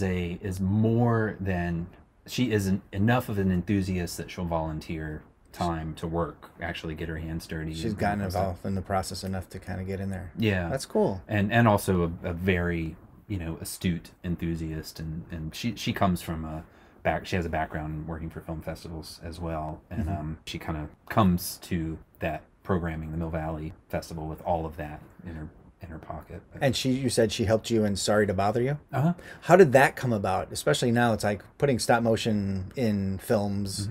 I don't know, sometimes it's really cool.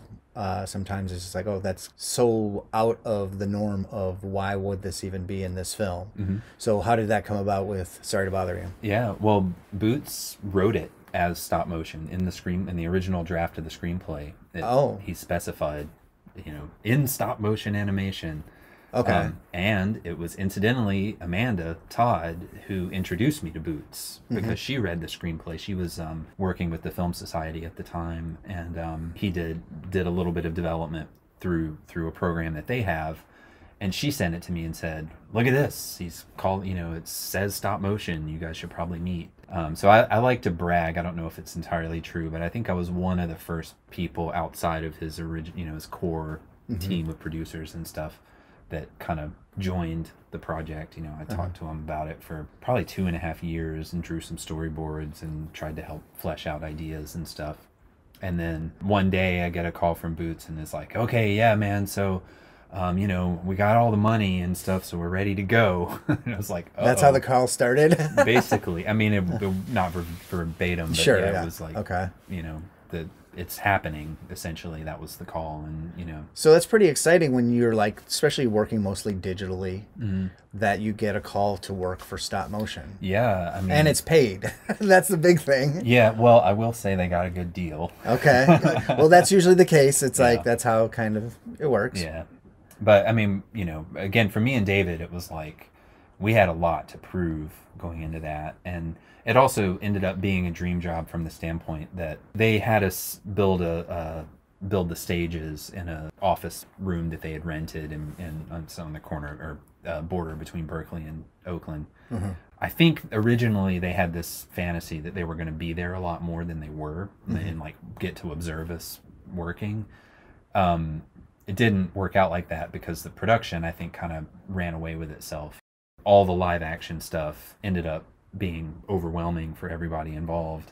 So I wound up in this position of, you know, in making the stop motion, of being able to like text Boots at night, here's, you know, 4 seconds of your movie. And it would be 4 seconds that nobody over there had even had any idea was happening, you know, that time. So it was like this kind of they're just pick me up, you know, while they're slogging through these night shoots, you know, in downtown Oakland, to suddenly get to see, holy crap, there's, you know, 83 frames of the film that is like happening over there that we're not even aware of. So we kind of got to be, you know, we had good news for them more often than we had bad news in terms of, but it also meant that like once we started shooting, there was almost no feedback or notes. So we essentially got to make what we wanted to make, you know. I mean, we had timed the animatic, and, you know, I'd gotten them to approve. I was going to say, plan. Does Boots have any experience with animation in general before that, or stop motion even? I don't think so. I think he's also just an enthusiast. I mean, you know, he had worked, had made some short films, especially with the band, the Coup, and had been involved with stuff, but I don't, he never told me that he had done any animation before. But yeah, I just had this. Because like sometimes like I've worked for clients and they're like, can you do this? And they just have a general idea and you throw it at them, and sometimes they're like, oh my gosh, that's exactly what I want, or this isn't even what I would have expected, but I love it. Yeah. And then there's that lot of percentage just like, oh no, can you do this completely over again, because that's not what I want. Yeah, I mean, that's a practical thing that I also was learned the hard way with stop motion, is that you really have to, especially if you're doing client work, you know, it's that be really clear about, once I shoot this, it is very expensive to do it again. You know? So you need to make up your mind. And that's how I approached that one, at least, was like, okay, and I just explained it as clearly as possible. Like, we're not going to finish if you want to reshoot or whatever. Yeah. So it was more about locking the plan down up front. And we didn't have to, I mean, it wasn't like that.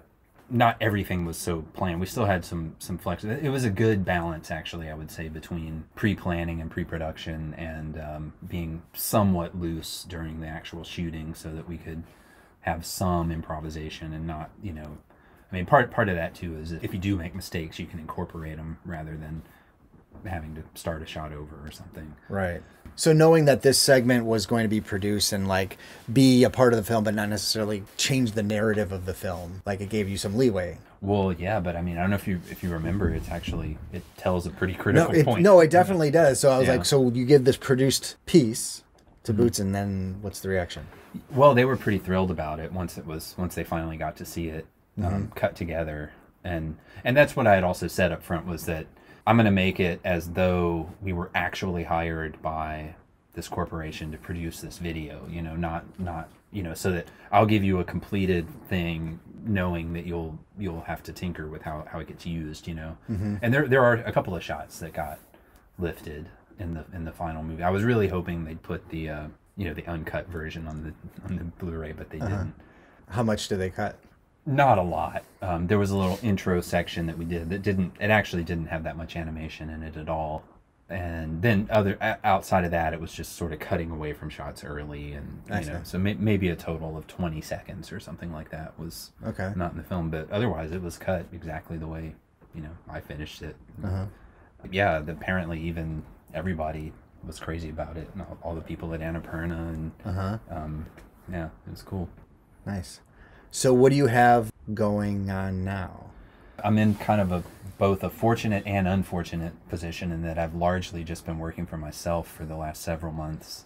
I had some stop-mo freelance gigs at the end of the year last year, but it's only unfortunate because I'm, you know, not making money right now. But sure, yeah. But yeah, we're another friend of mine and I are just finishing a pretty elaborate demo of a stop-motion video game I pretty much designed and animated most of it, and then pulled David in to animate some, and then another friend of ours from Tippett came and animated a little bit.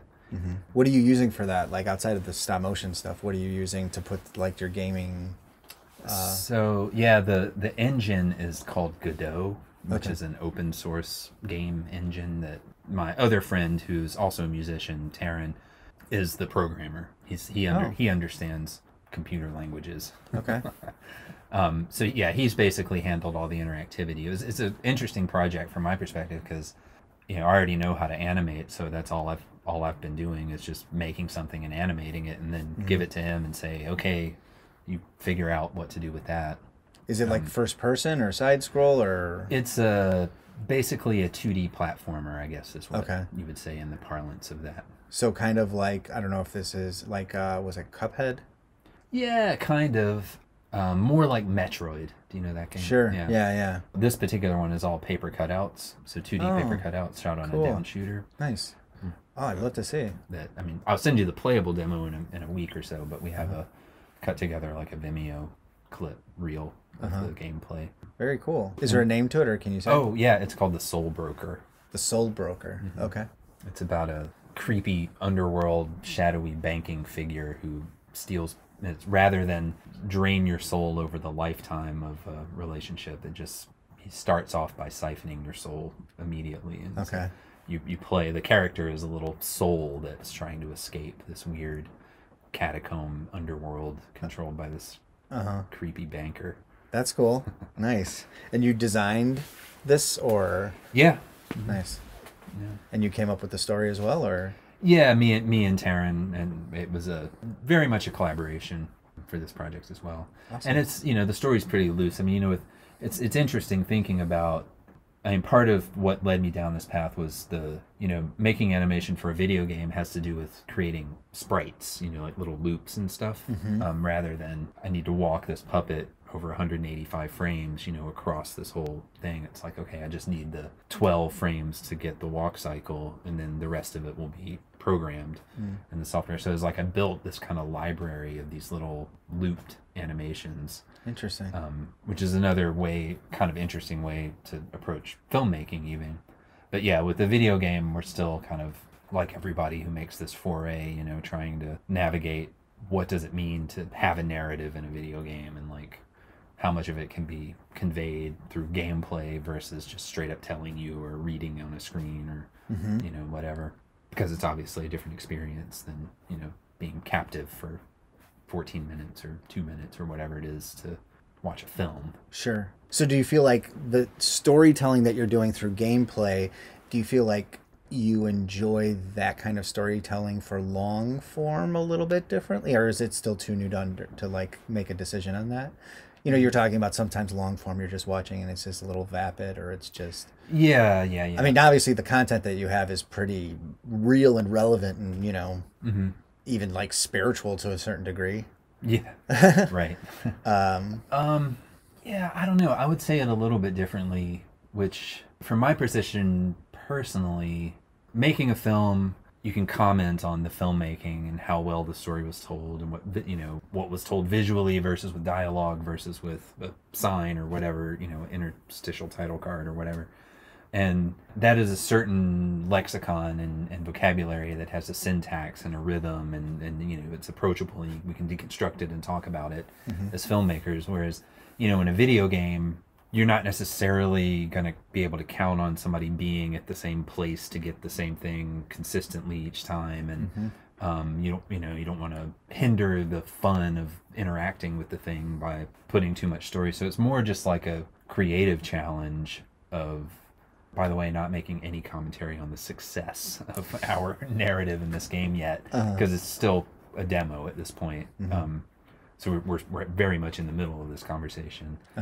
So yeah, it's definitely not that I necessarily have a preference or strong feelings, but I will say that I am getting back to a point now where I really miss constructing a concise narrative. Like, I want to make a film now, or I'm feeling that desire again. While you're doing this, you're feeling... Yeah. So the thing, like, so if we're talking about the future of stop motion, if, you know, whatever that might look like, is that you're not necessarily saying that creating the game is filling that core desire to tell a story. Maybe not. I mean, the problem with core desires like that is that it can't possibly sustain a whole production, you know? Right. Especially stop motion. You're going to get in the weeds, and no matter how desperately you want to tell your story, it's not going to stop you from having to spend the next 17 hours slogging through these frames or whatever it is. You know? Right. So it's different. The game thing is just forcing me to think about conventions and language and how things can be conveyed in a different way. And I definitely feel myself wanting to come back to the comfort of, and I want to make something shorter and quicker, not another. But like an intentionally told narrative that's hitting upon the points that you want somebody versus somebody like saying more of a roadmap. Exactly. Yeah. Yeah. Yeah. And that's the thing too with video games. And I'm not really much of a gamer. I mean, I like video games, but they take a lot of time. So I'm not really well versed in a lot of the good examples. There are a lot of strong examples of very narrative video games out there. Like I say, I'm kind of just easing into this world, and my friend Taryn, who's the programmer, he has a lot more experience with having played other games and is more conversational with was it Taryn examples. Was it Taryn who wanted to drive this towards like this story, this narrative to be a game? Like, where did the idea of coming to build a game come from? Yeah, the idea for making a game definitely came from Taryn. It's something that when we've known each other for a long time, we were both music students together at Mills. It's something that we did have in common. I mean, an enthusiasm for video games and stuff, but he's like I say, more of a he gets computers better than I do, and had already spent some time, had already invested time in trying to learn the software. See, I could never do that on my own. I used to be able to pick up a new piece of production software and study it and learn it, but now I don't have the patience left to learn new production environments like that. Well, to reinvent yourself as many times as a software wants to be released or change. It's like I used to do a ton of editing on Final Cut in Chicago, like doing that type of work, and then it became iMovie, and I was just like, oh, there's the end of that. I mean, it's come back in its own way, but it's just kind of like you invest in all this, and after a while, you're just kind of like, what is going to be the craft that kind of keeps you moving forward while all these things are coming and going? Yeah. Because like learning a program, it's like anyone can learn a program, but it just takes a lot of time. Yeah, yeah. And, Taryn was able to navigate a ton of conventions and paradigms and things with designing the technical design of a video game that I would have never even known were questions to address, which again is the collaboration thing. But yeah, so Taryn had this idea of wanting to explore learning how to make a game and stuff, and then anytime he would talk to me about it, I would inevitably want to see it in stop motion, just because I'm not going to be involved in a game that's not right. And about a year ago, maybe a little before that, I made something that I realized it was a loop, and I made a sprite sheet out of it. Okay. And sent it to him, and he made it playable. So he plugged it into where it needed to be in terms of like the set and everything, or yeah. And I think his set in the game was just blocks, solid color blocks. But you could move the guy around, and the animation was playing back on screen. It was another one of those kind of like, oh crap, that's totally possible to do that. And that's really where this, so the Soul Broker actually came out of there was a game jam, 72 hours to conceive of and execute a video game. Right. And a bunch of people around the world participated in this. And so we did this with stop motion for the first version. It actually had a playable Is it this type of contest, though, that like as soon as it starts, they give you a suggestion and then you have the time? Right. So you actually, like within that time frame, created that sprite and then just kind of made it as like a simple stop motion navigation type of thing? Yeah, I made a bunch of them actually over that weekend. Made the main player, and then another character that you can control, and then some enemies. Wow. That's a lot of work over a weekend. Yeah. Okay. All right. But then, yeah, after that, I don't know, we kind of just decided there was some momentum, and it had generated enough ideas that we weren't able to execute in 72 hours. So we kind of just like kept going for it. And I just recently finished a pretty major redesign of the whole game in terms of the topography of the landscape. We had done it one way to begin with, and redesigned all of it. Okay. So it looks rather different than it did just 2 months ago. Okay. What do you have, like a release that you're thinking of, or are you still just kind of? Well, with this one, we're really close right now to doing a build that we'll put out publicly. Maybe not advertise it publicly, but that we'll start sending to people. It's really kind of a question at this point. Like, you know, what I would like to do is use it as sort of an advanced demo, you know, to maybe find an investor that wants to see this game get made, or maybe inspire someone to say, well, that's pretty cool that you can do that. I have this idea for this game. What about making it like that, you know? So it's like basically kind of putting yourself out there saying this is possible for different type of gaming things. It's like stop motion applying to games. Yeah. Kind of. And I have another game that I was writing and that Taryn and I did a few tests for as well. That might be a better one to sort of pursue as a bigger project. Actually, not that dissimilar from some of your sculptures with the found objects and stuff like that. Yeah. Oh, cool. I was getting excited looking at your stuff out there, but I have to pull out. I'm gonna have a gallery show. Well, now it's delayed because of the lockdown, but some of the stuff I have, it's like my ideal thing is starting to take all my sculptures and then start making them into animatable, you know, more armatured, machined, or at least small enough that you could do simple things. Yeah, so, man, Brett's stuff would also really be inspiring for that. I mean, Fabricated is overwhelming to watch. I was just like, oh my gosh. Yeah. It's like too much. Yeah, I know. I mean, I love Brett dearly, although I have to say that getting to know him when I did, he was the person that made me feel slightly less insane with, you know, making my film. He went to another place with that one. Yeah, it's amazing that it exists. Yeah.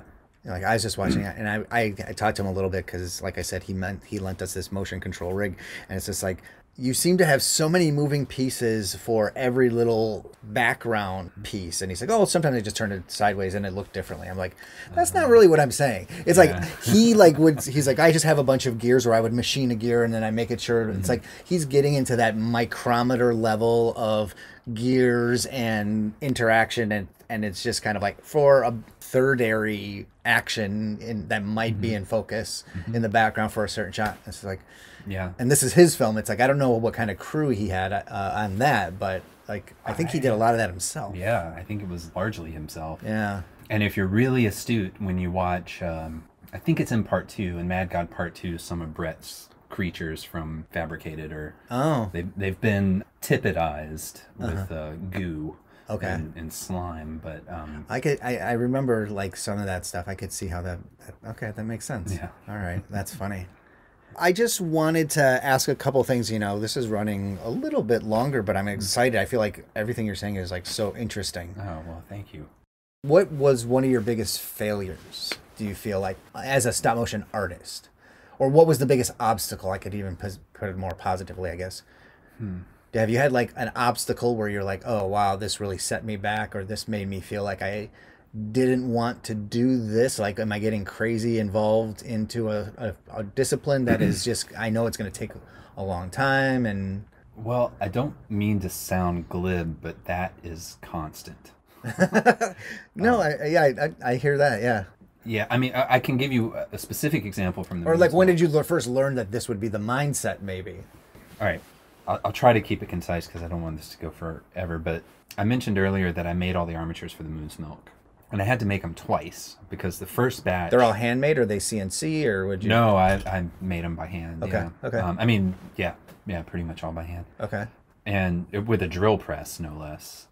And the first ones that I made, I was trying to use like piercing barbells, you know? Yeah, the bearings? Yeah. Yeah, because they're pre-threaded, so you're figuring I could just thread a rod and put it in there. Yep. And I could not keep them locked. The thread, no matter what, they would move like butter in one direction, but go the other direction. The threads would, no amount of Loctite, nothing. Yeah, I bet you they probably like have to silicone the inside because the nature of those piercings, they have to come out. Yeah, you want them to come off. Yeah, right. Okay. So I had made all 5 of them and just thinking I was going to come up with a solution, and then ultimately realized I'm not. And I started over and remade all 5 of them again. But I was a little bit smarter in that I made the first one, I finished the first one completely and did a very extravagant animation test of it, which was a dance set to Bohemian Rhapsody. And I did all 6,382 frames or whatever. You did the whole song? Yeah. Oh my gosh. It's on Vimeo. Oh my gosh. But I'll tell you, the first couple of minutes are also painful, but the animation got pretty good, and it was sort of both that process, and it took several months to shoot this whole thing, but it was like a very elaborate etude. You know, I learned Dragon Frame while I was doing it, and I remember pretty distinctly getting stop motion, like at some point in that, and it was just sort of like, shut myself in the basement and just started doing it and didn't stop and kept going and kept going and kept going. And finally it was like, oh, okay. And a lot of that eureka is just realizing it just takes thinking very slowly over a long period of time, you know, hours to express something. But like, it wasn't a single moment, but that whole experience of failing to make those armatures the first time and then starting back over and then actually animating one, doing a pretty elaborate, crazy thing, provided a lot of those moments. It wasn't just a single one, but you know, it was just like I conquered the armature demons and also started to learn a lot about the concentration and the, you know, just the way things move, you know, and that sort of opened the door to then like, okay, now it's observational. You actually study how people move and how things move, and then it's a matter of translating it. And I was able to approach the medium after that, you know, in those terms. Right. That you've learned to conquer it, or you knew you just have to redo it until it was right, and that became like a little bit of a mindset. You said the mindset is constant, you know, of sticking with it. Then why do you stick with it? Well, first of all, the feedback that you get from actually doing it. You know that famous, I never watched the show, but there was that famous little clip of somebody who, on some sitcom, they decided to sequester themselves. There was Parks and Rec. Yeah, where he's like spends all weekend and it's like, what? Yeah. That doesn't actually ring very true to my experience, because even if you get 10 frames or 15 frames, you see it and you experience the literal magic that is taking inanimate objects and making them come alive, you know, and stop motion is magical for that reason, you know. Like literally tangible inanimate objects. It's not virtual, like not to put any other animation down, but it's like, you know, it's like if your computer animation, it's like that doesn't exist anywhere. Right. We're surrounded by your little set here, you know. This whole time I'm looking at your clouds, you know, in your house. And I don't know if you saw the big house above you. Oh yeah. Yeah, so I mean, that I always have found to be extraordinarily inspiring and encouraging. And then furthermore, the next level of that is if you're working on a film, you know, getting one shot done is satisfying, but getting two shots done that cut together, suddenly you have something that's much more than just either of the two. Yeah. So you're actually starting, you know, once it became a film and I could see cuts and see how shots were working, it's just another sort of feedback loop. But then another thing I think is just old-fashioned stubbornness and obsession. It's kind of necessary. I mean, I think for something like stop motion, if you're not obsessing about it, then it's probably not going to get done. And the other danger, of course, is you can obsess too much and never get anything done. Yeah, just like polishing it way too much where you don't actually ever get it out and going. Right. It's interesting that like you do keep coming back to it, because I always wondered too. It's like I finished my film in Chicago back in 2007, and to be honest, there wasn't a lot of stop motion opportunities. So I got into like sets and props and got into directing and all that kind of stuff for stage and screen. But when I came to the Bay Area and I had this in my background, then all of a sudden I was like, oh wait, I didn't realize I landed in an area. Before graduation, I went like across the country and went overseas to check out different studios, because like, oh, this is exciting. And then it wasn't happening in Chicago, so I just put it on the back burner. But being in this area, kind of seeing the passion of like-minded people, and then connecting those people, like, you know, Brett and Victoria Rose worked on. Yeah, we're gonna podcast her as well too. Finding different people in this area who have made films that have defined our childhood, and the obsession, I'm wondering, is like how much of it is regional? I mean, like you're in an area that is saying, give me more of what you're doing. So I think there's probably some of that, right? Yeah. Although there could definitely be more of that. Of course. Right. I don't know, man. When I made the frog music in South Carolina, I was pretty obsessive about that too. I had also, it was nights and weekends type of job or project as well, which just meant I poured all of my spare time in. So I don't know. I'm kind of obsessive by nature, but I don't know. I think you're definitely onto something in that. Like, if I had stayed in my hometown, the chances that I would have encountered someone like David Lauer are very slim. Right. I could be doing this stuff by myself in my garage there. You would have been that guy. Yeah. Exactly. Yeah, right. Now there's just a lot of us. Yeah. So, you're doing the same thing here, and it's just across town. So do you feel like since you've been in the Bay, you've got to meet a lot of people, like you've discovered people along the way? Like, oh, I didn't know that this person was doing this right around the corner, or this person. Oh yeah, man, totally. Like, do you know Kate Miller? Have you met her yet? No. I should put you in touch with her. She's making a film right down the street from here. Oh, really? Crazy setup. Really? Like, amazing setup. Oh, I'd love to meet her. Yeah. That sounds interesting. Yeah. Okay. Yeah, but she's one, like an Instagram contact or something, just like had no idea we were neighbors, but yeah, she's deep into a very ambitious project, and she's been shooting. I was actually realizing I need to follow up with her and see how it's going. We haven't talked in a few months, but she's one. Of course, David, and a few other people from Tippett. I think you probably have encountered stop-mo people tend to find each other. Sure. There's another guy you should meet who I think is in LA right now. Josh Mann. Do you know him? That sounds familiar. Yeah. Josh. He recently moved to the Are Bay you Area. talking Josh Mahan? Did he end up going up to Portland? Yeah. He was working on House Special. Yeah. Yeah, actually, when I was in New York a couple years ago, I went to Mosimo Studios, and that's where he had been working. I was out there on a Christmas trip, and I met the guy who ran it, this guy named Matt, and he's like, oh, my buddy Josh is moving like to Lake Merritt. Yeah. And I actually met up with him for a little bit. When we were first coming up with how we were going to execute this story, he sat in and kind of gave us some perspective. Oh, good. And he also has like a nice motion control rig, I guess, so I was just like, oh, maybe we could do that. But yeah, so he's in LA now, huh? I think so. Okay. I mean, I don't think he moved, but I think he took a gig down there. Sure, yeah. Anyway, I'm sorry, Josh, if he listens to the show. I don't know how to pronounce his last name. Yeah, I think it's like, I thought it was Mahan, but I mean, I'm not sure. Okay. Well, anyway, yeah, he's another good person that sort of wound up in them, and he reached out to all of us when he got here. But also Kate Sabaker, do you know her? No. She's more of a fabricator than I don't think she's much of an animator, but she is a badass fabricator. Oh, really? Also, she was working at Cinderbiter when they went belly up, and came over and did Mad, and she still works with Phil on tons of stuff. Okay. Not just Mad God. I'm not sure I answered your question, but no, you are, because it's like being in the Bay Area and you're finding these people that are just working on stuff and continue to work on stuff. My thought is, especially with real estate being what it is, and we are in literally an 8 by 10 square foot space right now.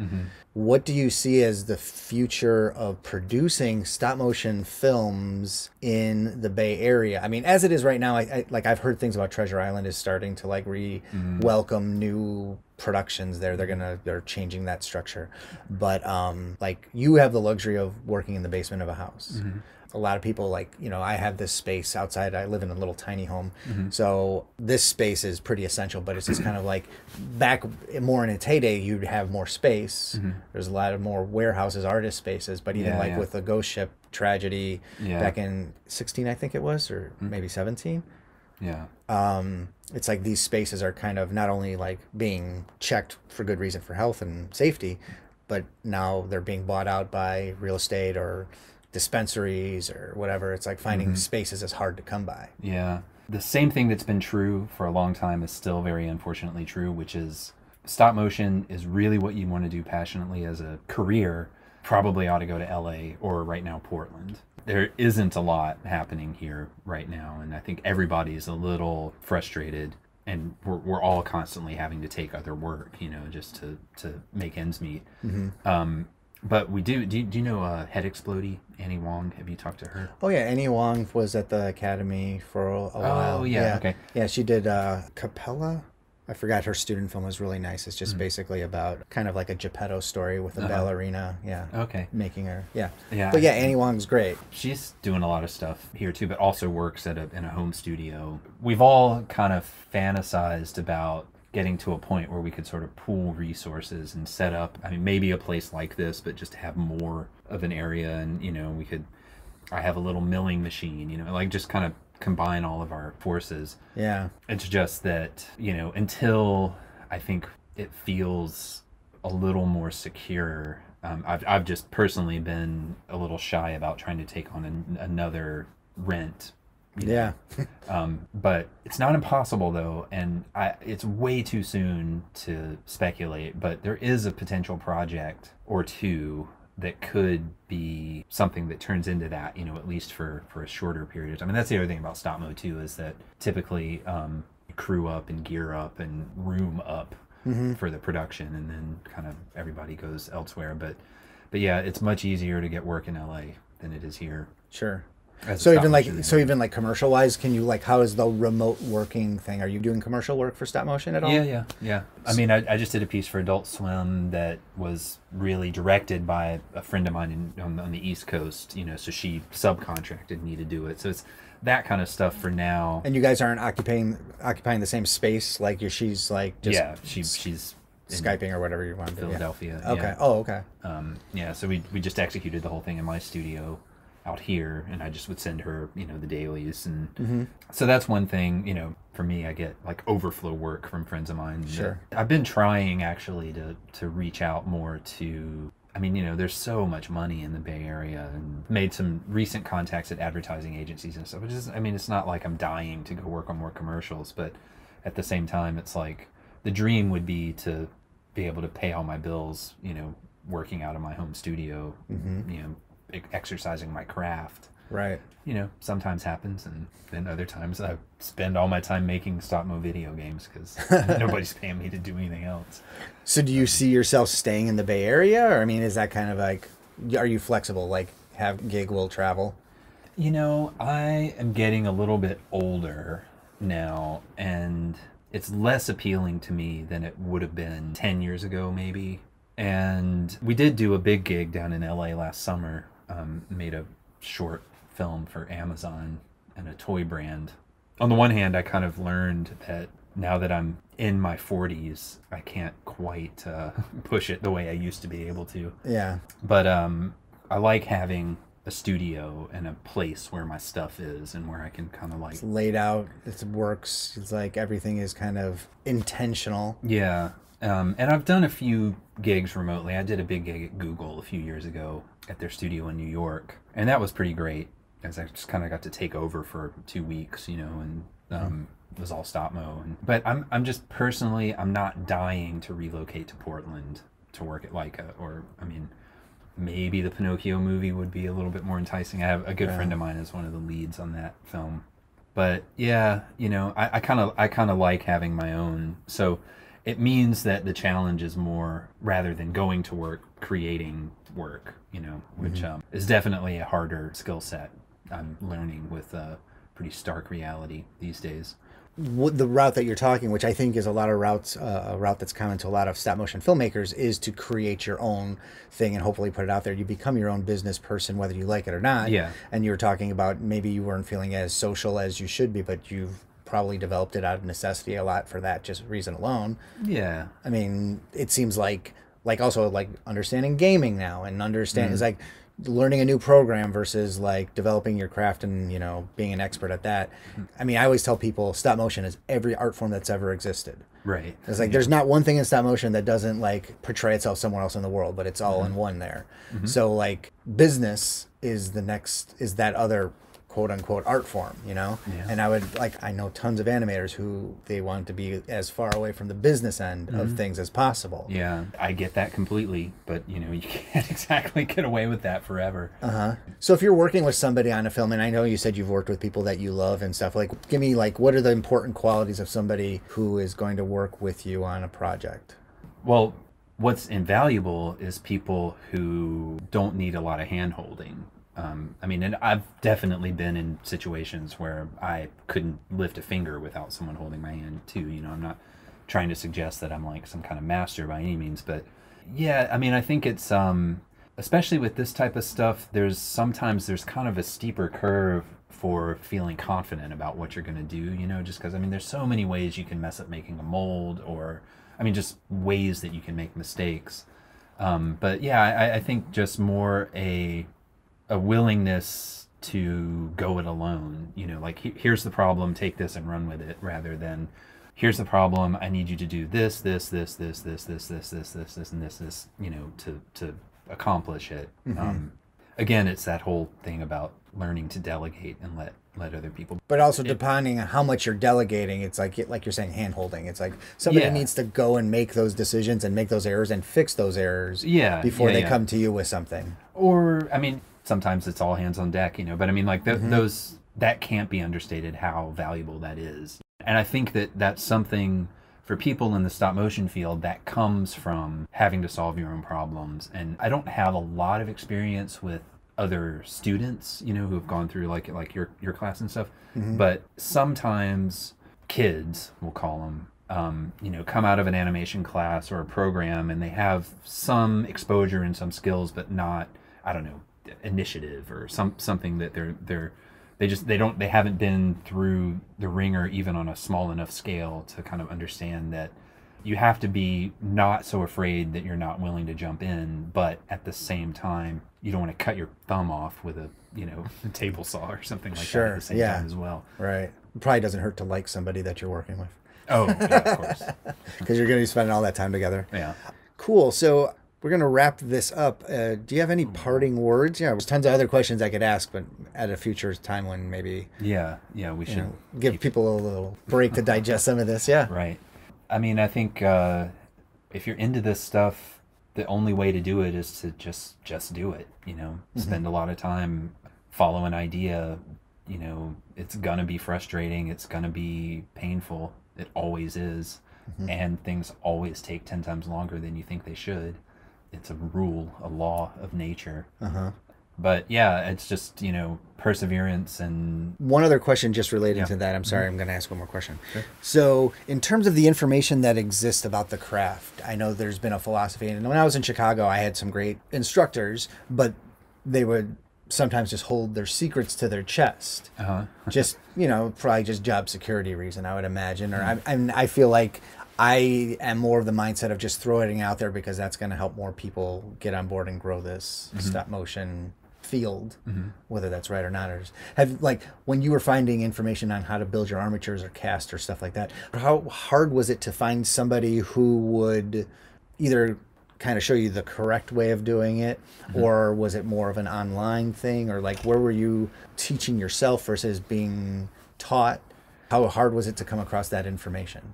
Not very hard. I mean, the problem with the internet is that, you know, there are thousands of ways to do any one thing, and the internet is a good way to find way too many solutions, which can be bewildering and also lead you astray, you know. But yeah, tons of information though, and I like to learn from books. So I bought every book I could find on the craft of stop motion. There's several of them that are really good. Like, what are a couple you would recommend in terms of what, if you remember names of any of them? Yeah, I think there is one that's called The Craft of Stop Motion Animation. I got it. I mean, I ordered it, of course, online. I don't remember who the author was, but it's a good one that goes through, it has a decent overview of a lot of different techniques in terms of puppet making and mostly fabrication. It was a better fabrication book than it was a filmmaking book. But as far as like filmmaking resources, there's tons of stuff out there for that. Sure.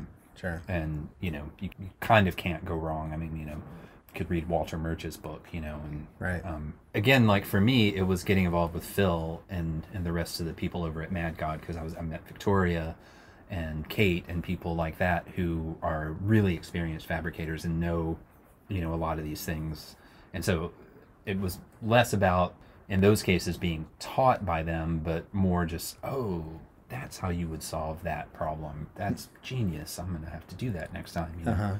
Also just failing a lot, you know, make something one way. And I mean, I still do this constantly where I'll set out to make a thing and I'll have this perfect idea for what it's going to be, and by the end of the day, I'm kind of crestfallen because it's not working the way that I had planned. It's like you have to do surgery and reverse engineering and all that kind of thing. Or even just start over sometimes. You know? Trial and error for sure. But yeah, tons of resources. And I would just say that, I mean, there's some good examples, like, for example, mixing hydrocal or plaster. You know, there's 1,000 ways to do it. And if you go down the hole on the internet, you're going to come up with these really specific recipes that are, you know, work, but it's not the only way to do it. And now I mix hydrocal very differently from how I started off. You know, I would measure it originally, but you don't have to do that. You just kind of do it by feel now? Yeah. And like you feel the temperature of it warming type of thing? Exactly. It's very tactile. And it's a lot harder to explain step by step how to do that type of stuff. But once you've done it several times, and it's like, yeah, I know how to do that. Yeah, it's just like, I mean, cooking almost. Yeah. Yeah, it's just like, all right, this didn't taste good. Right. I'll try that or not do that next time. Yeah. Interesting. Well, Reed, thanks for sitting with us. I really appreciate you taking the time. Yeah, thank you. And like I said, I'd like to follow up and do this again sometime, because I feel like this is the tip of the iceberg about talking about stop motion. Yeah, well, thank you. You did a marvelous job. I was a little afraid that I would run out of things to say. So, well, yeah, it's like I could keep talking forever about this, so it's probably good that we should end here. Yeah, sounds great. And the last thing I want to end with is I want to see your film. So you gotta send it. That's the thing. It's like that might be a part of the festival. I'm trying to figure out running time. Okay. So it's like, but you're also of the mindset. It's like, oh, you put out some of the stuff that was earlier. Like that started when I was in college, and then I actually started developing the stop motion department at Columbia, and then I was teaching upon graduation, and I was using the film to teach. So it became this thing that, you know, I graduated Columbia in '98, and then the film was screened in '07. So I mean, it was like it was a several year project that I would do, but like, so like I have that mindset of like, do I want to put it in front of people? But I feel like I used to show that to my students.